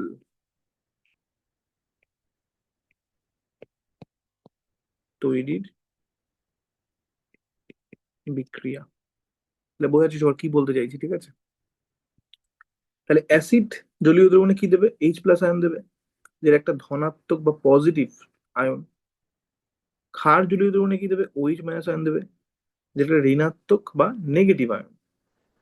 তাহলে অ্যাসিড আর ক্ষার যখন বিক্রিয়া করবে, তখন অ্যাসিড এইচ প্লাস দেবে, ক্ষার ওইচ মাইনাস দেবে, এবং এইচ প্লাস আর ওইচ মাইনাস একে অপরের সাথে যুক্ত হতে পারবে। এর পজিটিভ চার্জটা এর নেগেটিভ চার্জটা ক্যান্সেল করে দেবে, এবং এটা যুক্ত হয়ে H2O তৈরি করবে। দেখ দুটো এইচ আছে, একটা অক্সিজেন আছে, যেটা কি, যেটা জল। তাহলে অ্যাসিড আর ক্ষারের বিক্রিয়া আসলে এই অ্যাসিড থেকে আসা এইচ প্লাস আর আর ক্ষার থেকে আসা ওইচ মাইনাসের বিক্রিয়া করে জল তৈরির বিক্রিয়া। এটাই হচ্ছে মূল বিক্রিয়া অ্যাসিড আর ক্ষারের। এবং এর ফলে কি হচ্ছে, ক্ষার অ্যাসিডের এইচ প্লাস কে খেয়ে নিচ্ছে, অ্যাসিড ক্ষারের ওইচ মাইনাস কে খেয়ে নিচ্ছে। ফলে এরা একে অপরকে প্রশমিত করছে। এই বিক্রিয়াটা হয়ে যাওয়ার পর না অ্যাসিডের অ্যাসিড ধর্ম থাকছে, না ক্ষারের ক্ষার ধর্ম থাকছে। ক্ষার অ্যাসিডের অ্যাসিড ধর্মকে নষ্ট করছে, অ্যাসিড ক্ষারের ক্ষার ধর্মকে নষ্ট করছে, এবং এরা একে অপরকে নিউট্রালাইজ করছে, প্রশমিত করছে। এ এর ধর্মকে নষ্ট করে দিচ্ছে, এ এর ধর্মকে নষ্ট করে দিচ্ছে। তাহলে অ্যাসিড আর ক্ষার একে অপরকে প্রশমিত করে, একে অপরের ধর্মকে নষ্ট করে দেয়। এর থেকে আসা এইচ প্লাস আয়নটাকে এ শুষে নেয়, আর এর থেকে আসা ওইচ মাইনাস আয়নটাকে এ শুষে নেয়। কিভাবে শুষে নেয়? এইচ প্লাস আয়ন দিয়ে শুষে নেয়। বোঝা যাচ্ছে না? বোঝা যাচ্ছে না? হ্যাঁ। রুদ্র, বোঝা যাচ্ছে? হ্যাঁ। তাহলে এই বিক্রিয়াটা কিরকম দেখতে হয় যদি আমি ছোট করে দেখাই। আবার আমরা জেনারেল করে বলছি, ঠিক আছে? প্রত্যেকটা অ্যাসিড আর প্রত্যেকটা ক্ষারের ক্ষেত্রে আমরা আলাদা আলাদা করে দেখাবো। তাহলে এই বিক্রিয়াটা হচ্ছে এইচ প্লাস তার সাথে ওইচ মাইনাস আয়ন, এটা বিক্রিয়া করে জল তৈরি করে। ঠিক আছে? এটা অ্যাসিড থেকে আসা এইচ প্লাস, এটা ক্ষার থেকে আসা ওইচ মাইনাস, এটা মিলিত হয়ে কি করে জল তৈরি করে। দেখ এখানে টোটাল চার্জ শূন্য, একটা প্লাস একটা মাইনাস, এখানে টোটাল চার্জ শূন্য। এখানে হাইড্রোজেন একটা, একে দুটো, এখানে দুটো, অক্সিজেন একটা, অক্সিজেন একটা। তাহলে তাহলে এই বিক্রিয়া, বল। এটা নিচে মানে পাশে না বসে নিচে বসলো কেন? এটা এখানে এখানে কেন বসলো তাই বলতে চাইছিস? হুম। এই দুটা, না না, ওটাই তো ব্যাপার, বুঝতে হবে না তোকে। জলের যখন একটা অণু, সেই জলের অণুতে দুটো হাইড্রোজেন আছে, তাহলে জলের অণুর সংকেত যখন লিখবি তখন H2, এই টুটা নিচেই লিখতে হবে। আর যদি এরকম হয় যে তার কথা যে আমি জল 5টা নিচ্ছি, ঠিক আছে, তখন আমাকে কি লিখতে হবে? তখন লিখতে হবে 5H2O। তাহলে H2Oটা হচ্ছে জল, এই জলের সংকেত। একটা জলের অণুতে, দেখেন ওই আওয়াজটা আবার হেডফোনটা ইয়ে কর। আমার তো তোমার কথাটা কেটে কেটে আসছে। আমার তার কারণে তোর আমার ধারণা তো হেডফোনের কানেকশনটা কোনোভাবে ব্রেক হচ্ছে, ওই জন্য ওইরকম একটা সাউন্ডও হচ্ছে, প্লাস আমার কথাটা তোর কাছে কেটে কেটে যাচ্ছে। হ্যাঁ, আমি যেটা বলতে চাইছি সেটা হচ্ছে যে জলের একটা অণুতে দুটো হাইড্রোজেন আর পরমাণু একবার আছে। বলো, ওই 5টার ওখান থেকে বলো। হ্যাঁ, বলছি, ওটাই বলছি। জলের একটা অণুতে দুটো হাইড্রোজেন পরমাণু আছে, ফলে জলের অণুর সংকেত এটাই হবে। এবার জল যদি 5টা 10টা 15টা থাকে, তাহলে সেই সংখ্যাটা তার আগে লিখতে হবে, নাকি এই এই এই দুইটাকে এখানে আনবো। সামনে কোনো কিছু লেখা মানে হচ্ছে যে এই পুরো জিনিসটা কতগুলো আছে, 3টে 5টা 10টা 15টা 20টা, যত খুশি লিখতে পারিস এখানে সামনে। আর এটার সংকেত যা, সেটা তোকে অ্যাজ ইট ইজ লিখতে হবে। জলের সংকেত H2O, জলের একটা অণুতে দুটো হাইড্রোজেন পরমাণু আছে, তাই জন্য জলের সংকেত H2O। তাহলে এই টুটা বোঝাচ্ছে জলের একটা অণুতে কতগুলো হাইড্রোজেন আছে, আর এই সামনের সংখ্যাটা বোঝাচ্ছে মোট কতগুলো এরকম জল আছে বা জলের অণু আছে। বুঝতে পারছিস না? বুঝতে পারছিস না? বুঝতে পেরেছি, কিন্তু হুম, মানে ওই হ্যাঁ, বুঝতে পেরেছি। না না, বল কি সমস্যা বল।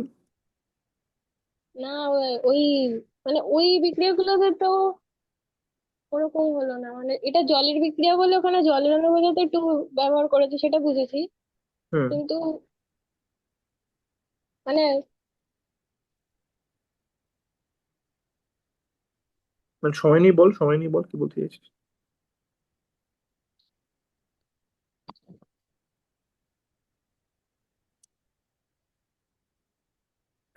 না না, ঠিক আছে, বুঝেছি। মানে তোকে তো অবশ্যই আগে থেকে জানতে হবে যে বিক্রিয়াটা কে কে করছে এবং কি তৈরি করছে, সেটা তো অবশ্যই আগে থেকে জানতে হবে। তাহলে এখানে আমি জানি আমরা যে তো এইচ প্লাস। হুম, বল। আমরা তো জানি যে জলের সংকেত H2O, তার জন্য টুটা ওখানে বসলাম। এবার যদি এমন কোনো বিক্রিয়া দেয় যেটা সংকেত মানে এরকম করে লিখতে হবে কিন্তু আমরা জানি না, তখন তো ভুল হয়ে যাবে।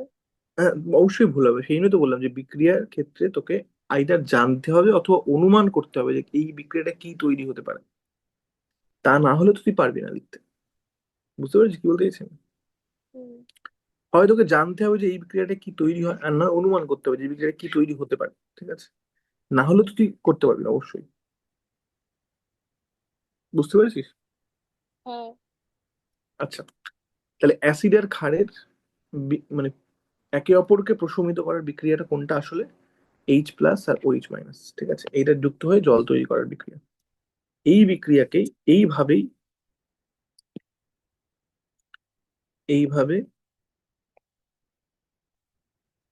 অ্যাসিড ও ক্ষার একে অপরকে প্রশমিত করে, এটা কিন্তু খেয়াল রাখার বিষয়। ঠিক আছে? অ্যাসিড ক্ষারকে, ক্ষার অ্যাসিডকে প্রশমিত করে, একে অপরকে খেয়ে নিচ্ছে। এ ওর ধর্মকে নষ্ট করছে, ও ওর ধর্মকে নষ্ট করছে।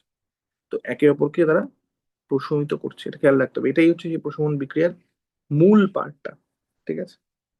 অন্যদিকে এর একটা অন্য দিক থাকে। ঠিক আছে? অন্যদিকে, আচ্ছা অ্যাসিড তো আমি জানি যে অ্যাসিডের পুরো অণুটা নিউট্রাল, তার কোনো চার্জ নেই। আচ্ছা আমি অ্যাসিডের একটা অংশকে দেখেছি যে একটা এইচ আর একবার প্লাস। বলে, শুনতে শুনতে পাইনি। কোন জায়গা থেকে শুনতে পাচ্ছি বল? মানে উপরে নিয়ে গেলে তারপর শুনতে পাইনি আর। আচ্ছা আচ্ছা, আমি বলছি যে অ্যাসিডের পুরো অণুটা, সেটা তো, তার তো কোনো চার্জ নেই। ধর hydrochloric acid HCl, sulphuric acid H2SO4, তাহলে পুরো জিনিসটা তো কোনো চার্জ নেই। আমরা একটা পার্ট নিয়ে কথা বলেছি অ্যাসিডের, এই ধনাত্মক পার্টটা, যে অ্যাসিড দ্রবণে যে ধনাত্মক আয়নটা দেয় সেটা নিয়ে কথা বলেছি। তাহলে এই অ্যাসিডেরই একটা ঋণাত্মক আয়ন থাকবে, কারণ পুরো অ্যাসিডটা তো নিউট্রাল ছিল। ঠিক আছে? পুরো অ্যাসিডটার তো কোনো চার্জ ছিল না। তাহলে অ্যাসিড যেমন দ্রবণে H প্লাস আয়ন দিয়েছে, আর একটা আয়নও দেবে যেটা নেগেটিভ আয়ন। দেখ আমরা অ্যাসিড যে যে কটা ভেঙেছি সেখানে প্রত্যেকটাতে যা, যেমন ধর হাইড্রোক্লোরিক অ্যাসিড যেমন H প্লাস দিচ্ছিল, তেমনি নেগেটিভ আয়ন হিসেবে কি দিচ্ছিল? ক্লোরাইড আয়ন দিচ্ছিল। নাইট্রিক অ্যাসিড যেমন H প্লাস দিচ্ছিল, তেমনি নেগেটিভ আয়ন হিসেবে কি দিচ্ছিল? নাইট্রেট আয়ন দিচ্ছিল। সালফিউরিক অ্যাসিড যেমন H প্লাস দিচ্ছিল, তেমনি নেগেটিভ আয়ন হিসেবে কি দিচ্ছিল? সালফেট আয়ন দিচ্ছিল। ঠিক আছে? তাহলে অ্যাসিড H প্লাস হিসেবে মানে পজিটিভ আয়ন হিসেবে যেমন H প্লাস দেয়, তেমনি একটা নেগেটিভ আয়নও দেয়। ঠিক আছে? সেটা অ্যাসিড থেকে অ্যাসিডে পাল্টায়। ঠিক আছে? এক্ষেত্রে এটা। আবার একই রকম ভাবে ক্ষার, ক্ষার যেমন জলীয় দ্রবণে OH মাইনাস আয়ন দেয়, যেটা একটা নেগেটিভ আয়ন, ঋণাত্মক আয়ন, তেমনি একটা পজিটিভ আয়নও দেয়, একটা পজিটিভ আয়নও মানে দেয়। দেখ, অ্যাসিড আর ক্ষার দুটো পজিটিভ আয়নও দেয় আবার নেগেটিভ আয়নও দেয়। একদমই একদমই। তো আমরা তাহলে কি সেটা করলাম? সংজ্ঞায় উল্লেখ করে নিলেন। না না, মানে কিন্তু সেটা দিয়ে তো নেগেটিভ। অ্যাসিড বা ক্ষার না না, ওটাই বলছি, সেটা দিয়ে অ্যাসিড বা ক্ষার নির্দিষ্ট হচ্ছে না তো। অবশ্যই অ্যাসিড H প্লাস দিলে তার সাথে একটা নেগেটিভ আয়ন দেবে, কিন্তু সেটার জন্য তাকে আমি অ্যাসিড বলছি না। আমি কোনটার জন্য অ্যাসিড বলছি? H প্লাস আয়ন দেয় বলে অ্যাসিড বলছি। বুঝতে পারছি না? বুঝতে পারছিস না? তাহলে অবশ্যই H প্লাস আয়ন থাকা মানে একটা অণু যেটার কোনো নির্দিষ্ট টোটাল মোট চার্জ শূন্য। তাহলে H প্লাস আয়ন দিচ্ছে মানে আরেকটা নেগেটিভ আয়নও দেবে, কিন্তু সেটার জন্য আমি ওকে অ্যাসিড বলছি না। আমি অ্যাসিড কখন বলছি? যখন ধনাত্মক আয়ন হিসেবে H প্লাস আয়ন দেবে। বোঝা যাচ্ছে না? বোঝা যাচ্ছে না? ঠিক একই রকম ভাবে ক্ষার কখন বলছি? যখন ঋণাত্মক আয়ন হিসেবে OH মাইনাস আয়ন দেবে। হ্যাঁ, তার একটা ধনাত্মক আয়নও থাকবে, কিন্তু সেই ধনাত্মক আয়নটা এখানে ক্ষারের সংজ্ঞার জন্য গুরুত্বপূর্ণ না। ক্ষারের সংজ্ঞা কি দিয়ে নির্দিষ্ট হবে? যখন ঋণাত্মক আয়ন হিসেবে OH মাইনাস আয়ন দেবে, ঋণাত্মক আয়ন হিসেবে OH মাইনাস আয়ন দেবে। বোঝা যাচ্ছে না? বোঝা যাচ্ছে না? যাচ্ছে। তাহলে অ্যাসিড নয় H প্লাস আয়ন দিল, তার তো একটা ঋণাত্মক পার্টও থাকবে। ক্ষার যেমন যেমন OH মাইনাস আয়ন দিল, তার আরেকটা তো ধনাত্মক পার্টও থাকবে। তাহলে অ্যাসিডের ওই ঋণাত্মক আয়নটা, নেগেটিভ আয়নটা আর ক্ষারের ওই পজিটিভ আয়নটা, ধনাত্মক আয়নটা, এরাও একে অপরের সাথে জুড়ে যায়, এবং এরা জুড়ে যেটা তৈরি করে সেটাকেই বলে লবণ।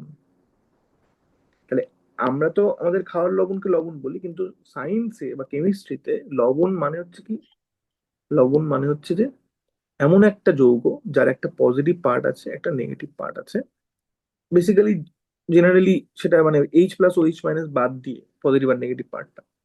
তাহলে অ্যাসিডের থেকে একটা নেগেটিভ আয়ন আসছে, ক্ষার থেকে একটা পজিটিভ আয়ন আসছে, এরা দুটো যুক্ত হয়ে যে যৌগটা তৈরি করছে সেটা হচ্ছে লবণ।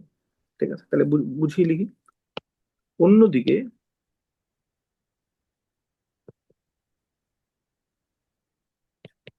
অ্যাসিড থেকে আসা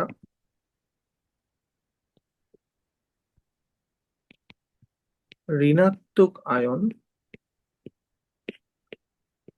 এবং ক্ষার থেকে আসা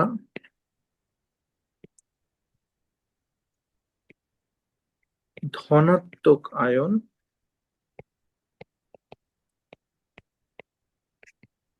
একে অপরের সাথে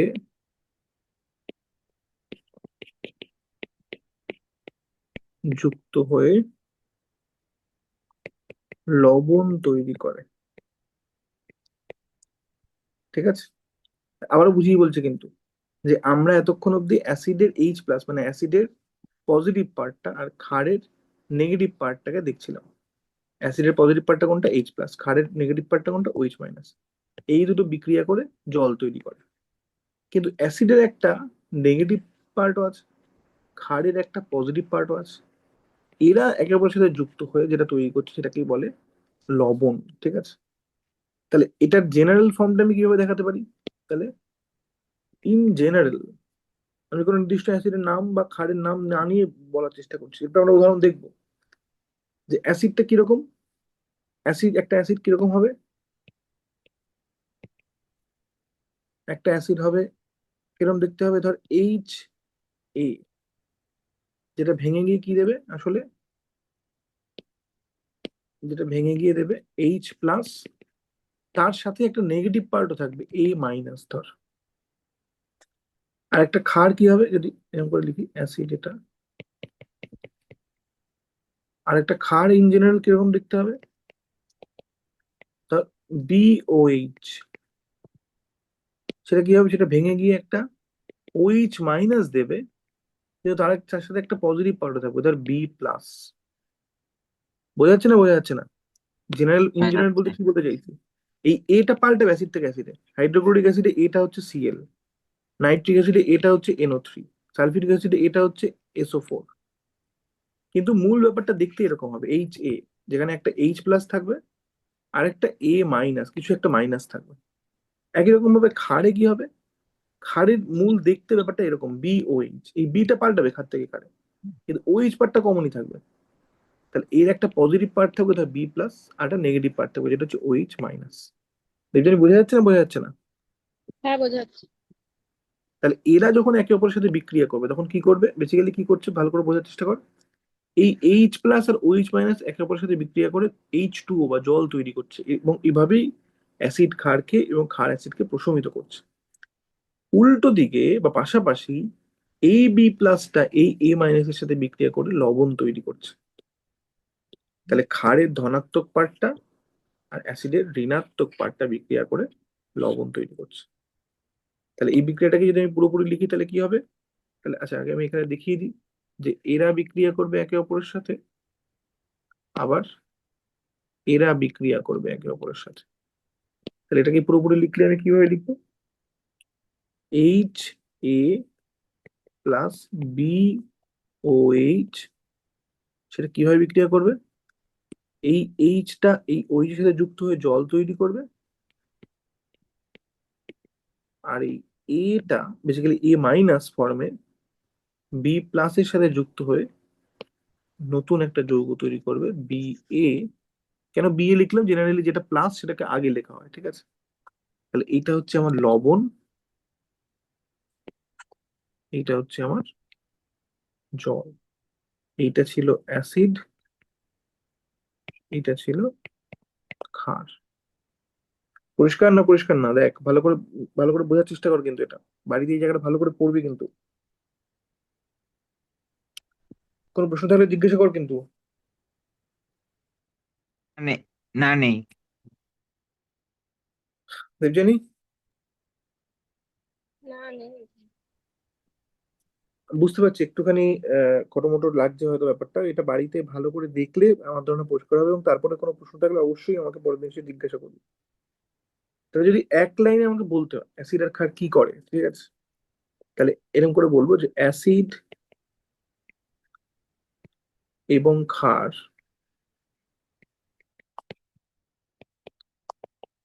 বিক্রিয়া করে লবণ ও জল তৈরি করে, এবং এইভাবে তারা একে অপরকে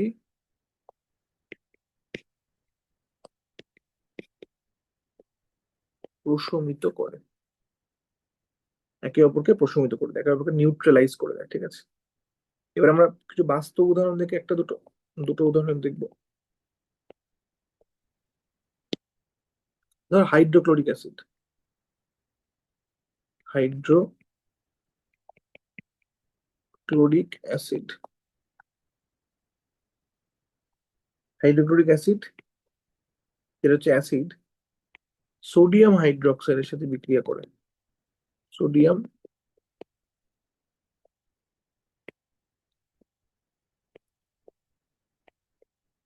হাইড্রোক্সাইড এর সাথে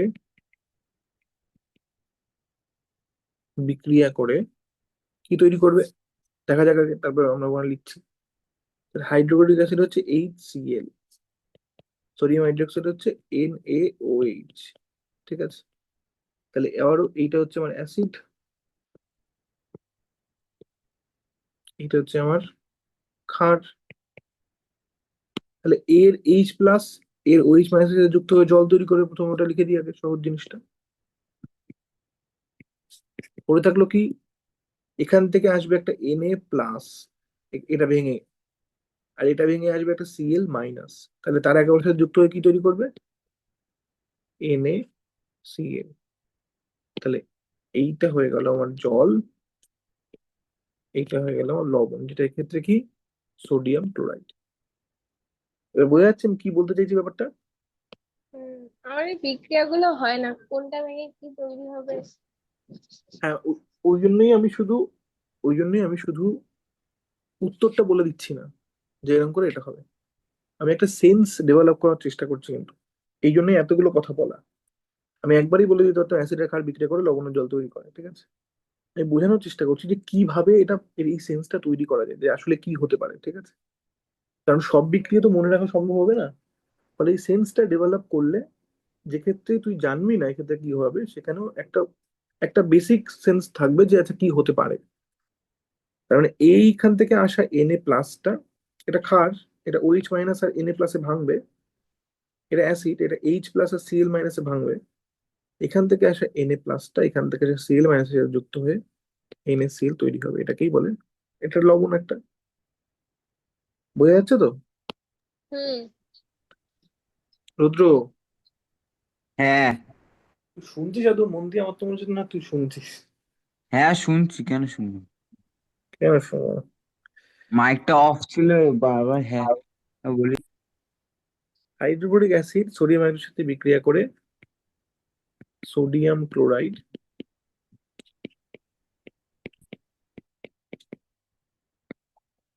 এবং জল তৈরি করে, ঠিক আছে।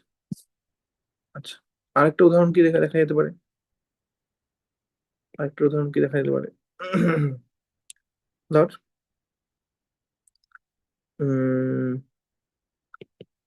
নাইট্রিক অ্যাসিড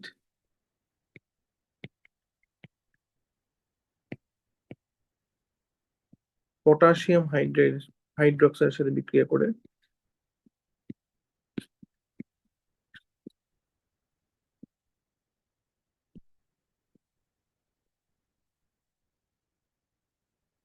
কি তৈরি করবে? তাহলে নাইট্রিক অ্যাসিডের সংকেত কি হবে?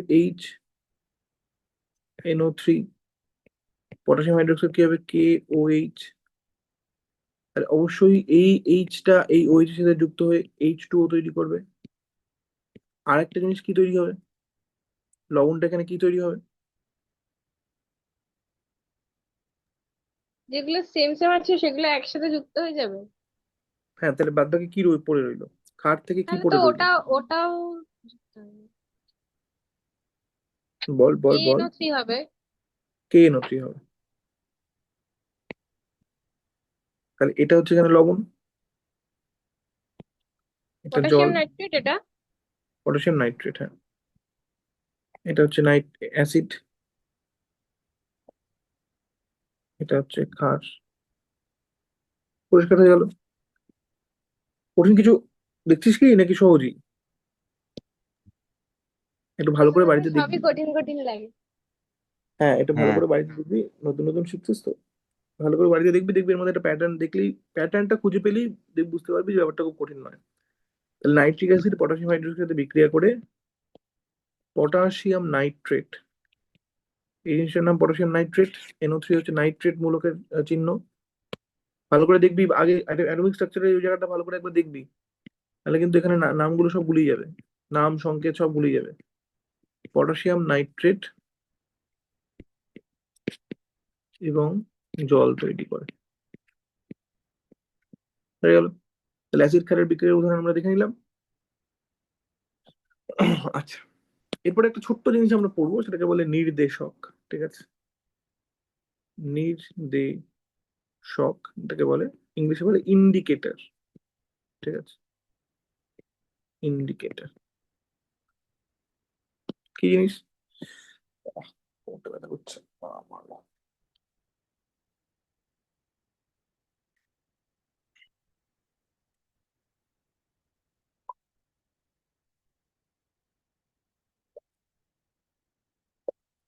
কি জিনিস এই ইন্ডিকেটর গুলো? এমন কিছু বস্তু বা যৌগ আছে যারা অ্যাসিড ও ক্ষারের দ্রবণে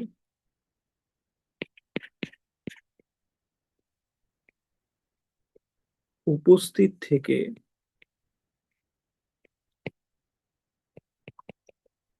তাদের রং বা অন্য কোনো ধর্মের মাধ্যমে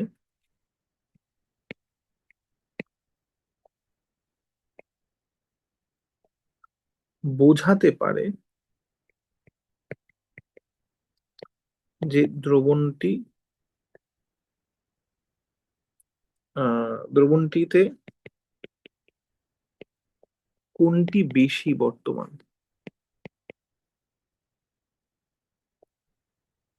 অ্যাসিড নাকি ক্ষার। এদের নির্দেশক বা ইন্ডিকেটর বলে। কি বলতে চাইছি? দেখ, অনেকের বাড়িতেই ওই যে না, এখন তো প্রায় উঠেই গেছে, কিন্তু আগে এরকম থাকতো, দেখবি যে সুইচ বোর্ডে একটা এরকম লাল ছোট্ট লাইট থাকতো, যেটাকে ইন্ডিকেটর বলতো। সেটার কাজটা কি হতো? যে কারেন্ট যখন আছে তখন ইন্ডিকেটর জ্বলে থাকতো লাল অবস্থায়, আর কারেন্ট যখন চলে যেত তখন এই লাল ছোট্ট ইন্ডিকেটরটা নিভে যেত। সেটা দেখে বোঝা যেত যে কারেন্ট চলে গেছে। তোরা কি দেখেছিস এই ইন্ডিকেটর সুইচ বোর্ডে? আমাদের বাড়িতেই তো আছে, আমাদের বাড়িতে এখনো আছে। আচ্ছা, যাক, ভালো কথা। কিন্তু কোনো তাহলে কাজে হলো না। হ্যাঁ, মানে ইন্ডিকেটরের ব্যবহার আস্তে আস্তে কমেই যাচ্ছে। না, ওটা তাহলে ওটা মানে কারেন্ট চলে গেলেও অফই থাকে, কারেন্ট থাকলেও অফই থাকে। তার মানে ওর হ্যাঁ, লাইটটা কেটে গেছে। তার হ্যাঁ। মানে হচ্ছে ওর লাইটটা কেটে গেছে, ইন্ডিকেটরের মধ্যে যে লাইটটা লাগানো আছে ওই লাইটটা কেটে গেছে, ওই জন্য ওটা অফ থাকে সব সময়। মোদ্দা কথা হচ্ছে যে ইন্ডিকেটর এমন একটা বস্তু যেটা ইন্ডিকেট করবে, যেটা বোঝাবে, কোনো না কোনো ধর্ম দিয়ে আমাকে বোঝাবে যে এইটা এই দিকে আছে না ওটা ওই দিকে আছে। ঠিক আছে? এই এই দিক বা ওই দিকটা আমাদের সুইচ বোর্ডের ইন্ডিকেটরের ক্ষেত্রে যে কারেন্ট আছে না কারেন্ট নেই। আর এই ক্ষেত্রে ইন্ডিকেটর বলতে কি বলতে চাইছি? এক্ষেত্রে ইন্ডিকেটরের কাজ হবে এটা বোঝানো দ্রবণটা অ্যাসিডিক দ্রবণ না ক্ষারীয় দ্রবণ, কোনটা বেশি আছে, অ্যাসিড বেশি আছে না ক্ষার বেশি আছে, কার পাল্লাটা ভারী আছে। তাহলে এই ধরনের জিনিসগুলো, বস্তুগুলো বা যৌগগুলো নিজেদের রং বা অন্য কোনো ধর্মের মাধ্যমে আমাদের বোঝাবে যে দ্রবণে অ্যাসিড বেশি আছে না ক্ষার বেশি আছে। তাহলে কি হতে হবে, এই সুইচ বোর্ডের ইন্ডিকেটরে কি হচ্ছিল যে কারেন্ট চলে গেলে একরকম অবস্থা থাকছিল, কারেন্ট থাকলে একরকম অবস্থা থাকছিল। এই ইন্ডিকেটর গুলো ধর্ম এরকম হবে যে এরা অ্যাসিডের দ্রবণে থাকলে একরকম ভাবে কিছু দেখাবে, ক্ষারের দ্রবণে থাকলে অন্যরকম করে কিছু দেখাবে, যাতে আমরা দেখে বুঝতে পারি যে এই দ্রবণে অ্যাসিড বেশি আছে না ক্ষার বেশি আছে। তাহলে এদের ধর্ম কি হতে হবে, যে এরা এরা অ্যাসিডের দ্রবণে একরকম ধর্ম দেখায়, আবার ক্ষারীয় দ্রবণে বা ক্ষারের দ্রবণে অন্য ধর্ম দেখায়। এর উদাহরণ পড়ি আমরা, কয়েকটা কয়েকটা ইন্ডিকেটরের নাম পড়ি। উদাহরণ 1 নম্বর হচ্ছে, ফেনাপথেলিন। হ্যাঁ ফেনাপথেলিন। হ্যাঁ ফেনোলফথ্যালিনে আসছি। প্রথম হচ্ছে লিটমাস পেপার, ঠিক আছে। লিটমাস পেপার এক ধরনের পেপার হয়, ঠিক আছে। এরা কি হয়, এরা অ্যাসিড দ্রবণে বা অ্যাসিডের দ্রবণে লাল কালার, লাল বর্ণ ধারণ করে। মানে একটা একটা কাগজ যে অ্যাসিডের দ্রবণে যদি ডোবাস, সেটা লাল হয়ে যাবে, ঠিক আছে। আর ক্ষারীয় দ্রবণে নীল বর্ণ ধারণ করে। কারণ একটা দ্রবণ আছে, তুই জানিস না এর মধ্যে অ্যাসিড আছে না ক্ষার আছে, তুই একটা ফেনোলফথ্যালিন পেপার ডোবাবি, যদি সেটা নীল থেকে লাল হয়ে যায়, ধর আগে নীল ছিল, ডোবানোর সাথে সাথে লাল হয়ে গেল, লাল হয়ে গেল মানে কি দ্রবণটার মধ্যে অ্যাসিড রয়েছে। আর যদি লাল থেকে নীল হয়ে যায়, আগে লাল ডুবিয়েছিলিস নীল হয়ে গেছে, নীল কখন হয়, ক্ষার থাকলে হয়, তাহলে তোকে বুঝতে হবে তুই যে দ্রবণটা নিয়ে কাজ করছিস তার মধ্যে ক্ষার আছে বা ক্ষার বেশি আছে। পরিষ্কার? হ্যাঁ। পরিষ্কার? হ্যাঁ। হুম। আচ্ছা, আরেকটা যেটা ও বললো, ফেনোলফথ্যালিন।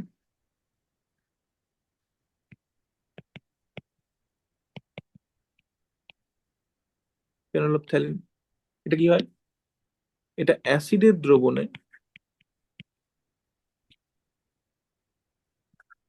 বর্ণহীন, এর কোনো কালার নেই, জলের মতো দেখতে, কিন্তু ক্ষারীয় দ্রবণে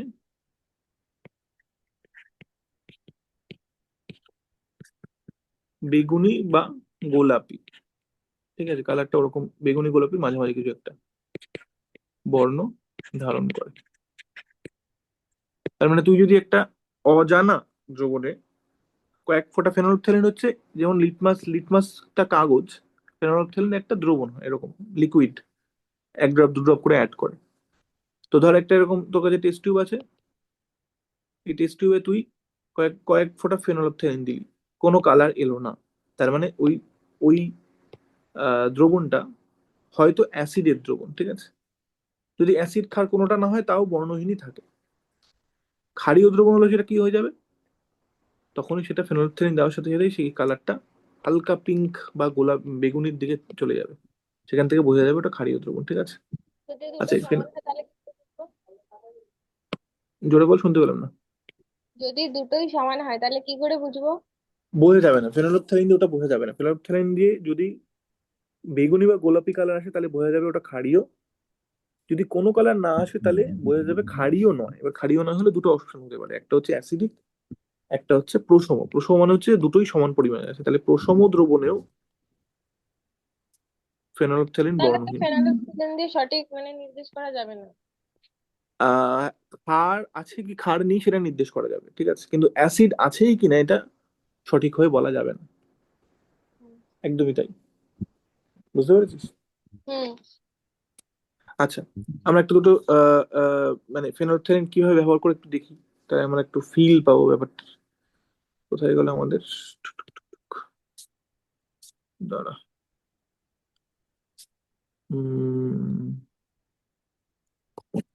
There's a little trick which is from James Cagney. If you not necessarily evil, but if you want to look tough. Back করে কি করে? আচ্ছা, litmus paper.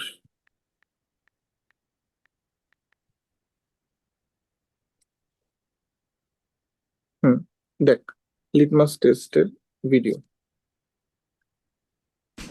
So today what we'll be doing is doing something called the litmus test.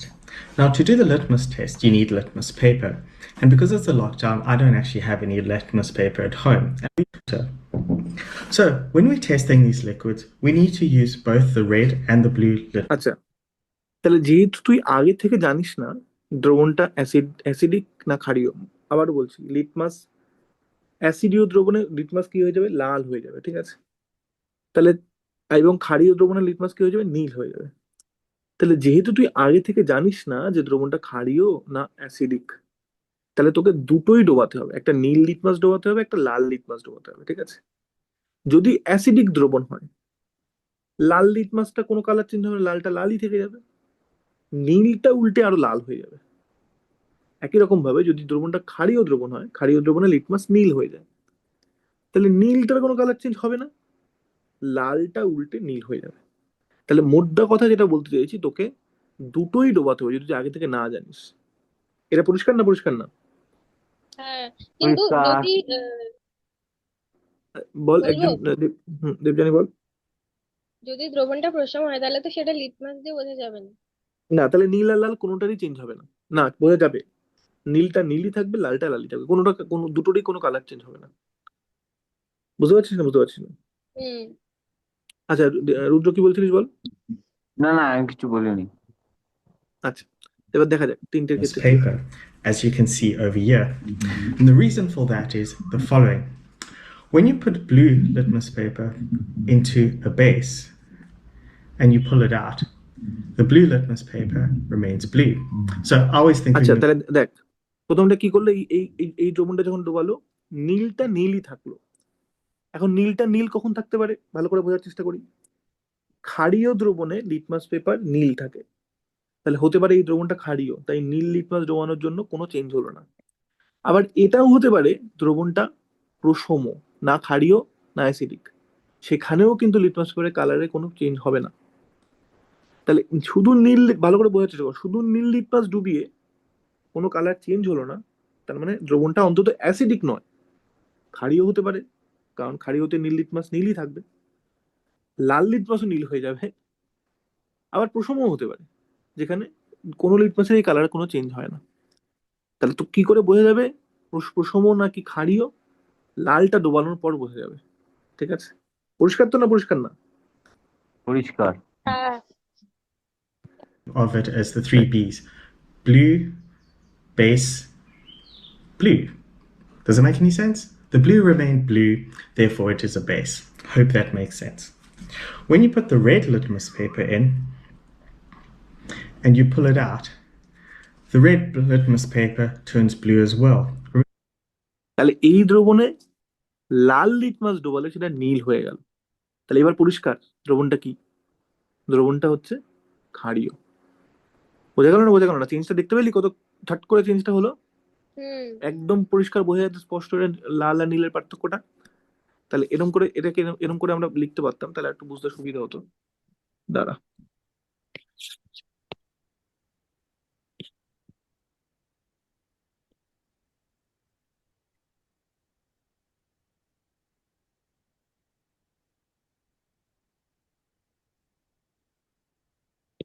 তাহলে আমরা এটাকে এরকম করে লিখতে পারতাম যে অ্যাসিড, ঠিক আছে, নীল লিটমাস দিলে কি হবে আর লাল লিটমাস দিলে কি হবে? একই রকম ভাবে ক্ষার আর প্রশম, মানে ক্ষার বা অ্যাসিড কোনোটাই না, ঠিক আছে? তাহলে নীল লিটমাস অ্যাসিডে কি হয়ে যাবে? অ্যাসিড দ্রবণে লাল হয়ে যায় লিটমাস, তাহলে লালই হয়ে যাবে। এটাও লাল হয়ে যাবে, ঠিক আছে, লাল লিটমাস লালই থাকবে। একই রকম ভাবে ক্ষারের দ্রবণে কি হবে, ক্ষারের দ্রবণে লিটমাস নীল হয়ে যায়, তাহলে আগে থেকে যদি নীল থাকে তাহলে সেটা নীলই থাকবে, বরং যদি লাল ডোবাই সেটাও নীল হয়ে যাবে, ঠিক আছে। আর প্রশম দ্রবণে কোনো কালার চেঞ্জ হবে না, নীলটা নীলই থাকবে, লালটা লালই থাকবে, তাহলে এটা কি হয়ে যাবে? পরিষ্কার কি বলতে চাইছি আমি? হ্যাঁ, আচ্ছা, এবার আমরা ফিরে যাই ভিডিওটায়। Remember, blue base. And therefore, we can tell that bicarbonate of soda is in fact a base. Moving on to lemon juice. If I take the red litmus paper and put it into the lemon juice, which we know is an acid, we can Okay. see that দ্বিতীয় দ্রবণে লাল litmus ডোবালো, লাল লিটমাসটা লালই থাকলো, ঠিক আছে। আবার লাল litmus কখন লাল থাকে, আমরা যদি আমাদের আগের নোটে যাই, লাল লিটমাস লালই রয়েছে, তাহলে লাল লিটমাস লাল হতে পারে, তার মানে এটা অ্যাসিড হতে পারে। আবার লাল লিটমাস এখানেও লালই থাকে, প্রশম হতে পারে, তাহলে অ্যাসিডও হতে পারে, প্রশমও হতে পারে। কেন না, লাল লিটমাস লালই রয়েছে, এই দুটো কেস হতে পারে। তাহলে এবার নীল লিটমাসটা ডুবিয়ে দেখতে হবে আমাকে, নীল লিটমাসটা যদি নীলই থেকে যায় তাহলে এটা প্রশম, আর নীল লিটমাসটা যদি লাল হয়ে যায় তাহলে এটা অ্যাসিডিক, ঠিক আছে। তাহলে ক্ষার নয়, ওটা আউট হয়ে গেছে অলরেডি। আচ্ছা, দেখা যাক নীল লিটমাস ডোবাক এখানে। the red litmus paper remains red, therefore it is an acid. However, if we put the blue litmus paper in, and remember the blue remained blue in a base, this time the blue litmus paper goes red, which indicates that the lemon juice here is indeed an acid. But the fun part comes when you get to water. When you take red litmus, তাহলে পরিষ্কার নীল litmus লাল হয়ে গেল, ঠিক আছে, তাহলে এটা acidic. কারণ নীল litmus লাল কখন হয়, নীল লিটমাস কখন লাল হয়, যখন এটা অ্যাসিড, ঠিক আছে। আচ্ছা, এবার একটা প্রশম দ্রবণে ডোবাবে, দেখ paper and put it in water, Lal litmus remains লালই red. থাকলো, কোনো change colour change and when হলো you না। put blue litmus paper in water, it remains blue. নীল লিটমাসও নীলই So থাকলো। what does that mean? I তাহলে would like লাস্টেরটার ক্ষেত্রে কি হলো, নীল লিটমাস নীল থাকলো, লাল লিটমাস লালই থাকলো, তার মানে এটা প্রশম। পরিষ্কার হলো না, পরিষ্কার হলো না? হলো। হ্যাঁ, আচ্ছা, তাহলে এবার আমি একটা জাস্ট ফেনোলফথ্যালিনের একটা ছোট্ট ভিডিও দেখাই, ফেনোলফথ্যালিন কিভাবে অ্যাড করে।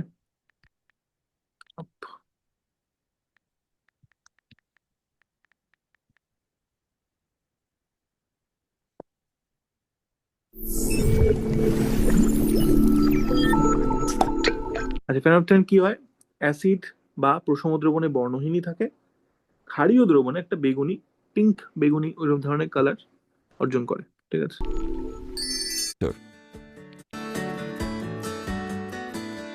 In two test tubes, put 2 equal amounts আচ্ছা, এইটাতে এই প্রথমে ফেনোলফথ্যালিন ঢালছে, ঠিক আছে, দেখ বোতলের গায়ে লেখা আছে ফেনোলফথ্যালিন। of phenolphthalein indicator আচ্ছা, দুটোতেই অল্প অল্প করে ফেনোলফথ্যালিন নিল, দুটো টেস্ট টিউবে, ঠিক আছে। and add distilled water to both of them. দুটোতেই জল অ্যাড করছে, What যেটা do you প্রশম। observe? The indicator's color doesn't change. Therefore, তাহলে দুটোতেই জল অ্যাড করলো, ফেনোলফথ্যালিন আগে যেরকম দেখতে ছিল বর্ণহীন সেরকমই থেকে গেল, কারণ জল প্রশম, আর ফেনোলফথ্যালিন প্রশম দ্রবণে কোনো কালার নেয় না, অ্যাসিডীয় দ্রবণেও নেয় না, শুধু ক্ষারীয় দ্রবণে পিঙ্ক হয়ে যায়, ঠিক আছে। phenolphthalein is colorless in the neutral medium. এবার ক্ষার যুক্ত করবে, দেখ Add drops of sodium hydroxide তাহলে সোডিয়াম হাইড্রোক্সাইড যুক্ত করি। সোডিয়াম হাইড্রোক্সাইড কি ছিল, আমরা এক্ষুনি পড়েছি, সোডিয়াম হাইড্রোক্সাইড মানে হচ্ছে ক্ষার, সোডিয়াম হাইড্রোক্সাইড ক্ষার। তাহলে ক্ষার যেই মুহূর্তে ফেনোলফথ্যালিন অ্যাড করবে, কালার কি হয়ে যাবে দেখবি, বেগুনি হয়ে যাবে, ঠিক আছে। দেখা যাক, solution to the indicator in the first test tube. What do you observe? দেখ The color of the indicator turns red. Therefore, the phenolphthalein সুন্দর বেগুনি পিঙ্ক কালার, বুঝতে পারছিস তো, যেই মুহূর্তে ক্ষার অ্যাড করলো ফেনোলফথ্যালিনে, দেখতে পাচ্ছিস তো নাকি? হ্যাঁ হ্যাঁ, হ্যাঁ। আচ্ছা, indicator turns red in the basic medium. Add drops of hydrochloric acid to the indicator in the second test tube. এবার আরেকটাতে অ্যাসিড অ্যাড করবে, হাইড্রোক্লোরিক অ্যাসিড দিচ্ছে, ঠিক আছে? অন্যটাতে What do you observe? The color of the indicator দেখ, doesn't acid দেওয়ার পরেও ফেনলফথ্যালিনটা বর্ণহীনই থাকলো দ্বিতীয় test টিউবটাতে। change. Therefore, the phenolphthalein indicator is colorless in the acidic medium. Add drops of hydrochloric acid to the basic medium in এবার দেখ, এবার একটা মজার কাজ করবে। সোডিয়াম হাইড্রোক্সাইডটা ছিল বলে ফেনলফথ্যালিনটা ওই বেগুনি পিঙ্ক কালারটা ধরে রেখেছে। এইবার যদি আমি এতে অ্যাসিড অ্যাড করি কি হবে বলতে পারবি? বর্ণহীন হয়ে যাবে। হ্যাঁ, না, তা আমি এখানে যদি যথেষ্ট, হ্যাঁ, তাহলে অ্যাসিড ক্ষারকে প্রশমিত করে দেবে, দ্রবণটা ক্ষারীয় থাকবে না, সেটা বর্ণহীন হয়ে যাবে, সেটাই the হবে। first tube. What do you observe? The red color of phenolphthalein turns colorless due to the consumption of the base completely during neutralization. তাহলে এখানে কি করলো, অ্যাসিড ক্ষারকে প্রশমিত করে দিল, আর দ্রবণটা ক্ষারীয় থাকলো না, সেই জন্যই কালারটা, ফেনলফথ্যালিনের কালারটা চেঞ্জ হয়ে গেল। বুঝতে পারলি না? বুঝতে পারলি না? পেরেছি। হুম। তাহলে এই হচ্ছে ইন্ডিকেটরের কাজ। আচ্ছা, আরো একটা দুটো ইন্ডিকেটর আছে, দেখবি তোদের বইয়ে লেখা আছে, মিথাইল অরেঞ্জ, মিথাইল রেড। দেখে নিবি তাদের কি কালার চেঞ্জ হয়, এত মুখস্থ রাখার দরকার নেই। এই ফেনলফথ্যালিন আর লিটমাস পেপারের ইয়েটা মাথায় রাখলেই হবে, ঠিক আছে? আচ্ছা, এর পরে যে পার্টটা আছে সেটা বই থেকে নিজেরা পড়বি একটুখানি। সেটা হচ্ছে যে আহ, শিল্পে ব্যবহার, ঠিক আছে, বিভিন্ন অ্যাসিড ও ক্ষারের, সোডিয়াম হাইড্রোক্সাইডের শিল্পে ব্যবহার, সালফিউরিক অ্যাসিডের শিল্পে ব্যবহার, হেন তেন, এইগুলো একটু বই থেকে নিজেরা পড়ে নিবি। এর মধ্যে আমার পড়ানোর খুব একটা কিছু নেই, ঠিক আছে? একটু পড়ে নিবি, একটা দুটো জিনিস মাথায় রাখবি, যাতে পরীক্ষায় দিয়ে লিখতে পারিস, ঠিক আছে? এগুলোতে আমার পড়ানোর খুব বেশি কিছু নেই। তাহলে আজকে আমরা অ্যাসিড আর ক্ষারের বেসিক ইন্ট্রোডাকশন, অ্যাসিড আর ক্ষারের বিক্রিয়াতে কি হয়, ক্ষার ক্ষারকের পার্থক্য কি, নির্দেশক জিনিসটা কি, এগুলো সম্পর্কে ডিটেলে জানলাম। এর পরের দিন আমরা অ্যাসিডের ধর্মগুলো নিয়ে আলোচনা করবো, ঠিক আছে? যেটা ভীষণ গুরুত্বপূর্ণ। তাহলে আমাদের পরের দিনের পড়াতে আমরা sulphuric acid, hydrochloric acid, nitric acid, এদের এদের সাথে অন্যান্য জিনিসগুলোর বিক্রিয়া কিভাবে হয়, সেই বিক্রিয়াতে কি উৎপন্ন হয় এবং তার পিছনে নীতিটা কি কাজ করছে, সেটা সম্পর্কে আমরা বিস্তারিত আলোচনা করবো। তাহলে আজকে আমরা এখানেই থামছি। এর পরের ক্লাস শনিবারে আমরা ওই পার্টটায় যাব। আজকের পার্টটা কিন্তু ভালো করে না পড়লে পরের দিনের পার্ট কিন্তু বুঝতে খুব অসুবিধা হবে। এবং তার সাথে অ্যাটমিক স্ট্রাকচার, কারণ আজকে তবু অতগুলো অণু, পরমাণু এবং বিক্রিয়ার রিয়াকশন গুলো অত কঠিন কিছু ছিল না। পরের দিনের পার্টটা কিন্তু আরেকটু অ্যাডভান্সড হবে কেমিক্যাল রিয়াকশনের সাপেক্ষে, রাসায়নিক বিক্রিয়ার সাপেক্ষে। ফলে অ্যাটমিক স্ট্রাকচারের চিহ্ন, সংকেত, যোজ্যতা, এগুলো না বুঝে আসলে কিন্তু এখানে অসুবিধা হবে, ঠিক আছে? ওটা বেস, ওটা দরকার হবে, ওটার উপর ভিত্তি করে আমরা জিনিসগুলো তৈরি করবো। ফলে সেই জায়গাগুলো ভালো করে দেখে আসাটা কিন্তু খুব জরুরি। আবারও বলছি, নাহলে কিন্তু বোঝা যাবে না। ফলে দায়িত্ব নিয়ে ওই পার্টগুলো দেখে আসবি এবং অবশ্যই আজকের পড়াটা বারবার করে দেখে আসবি।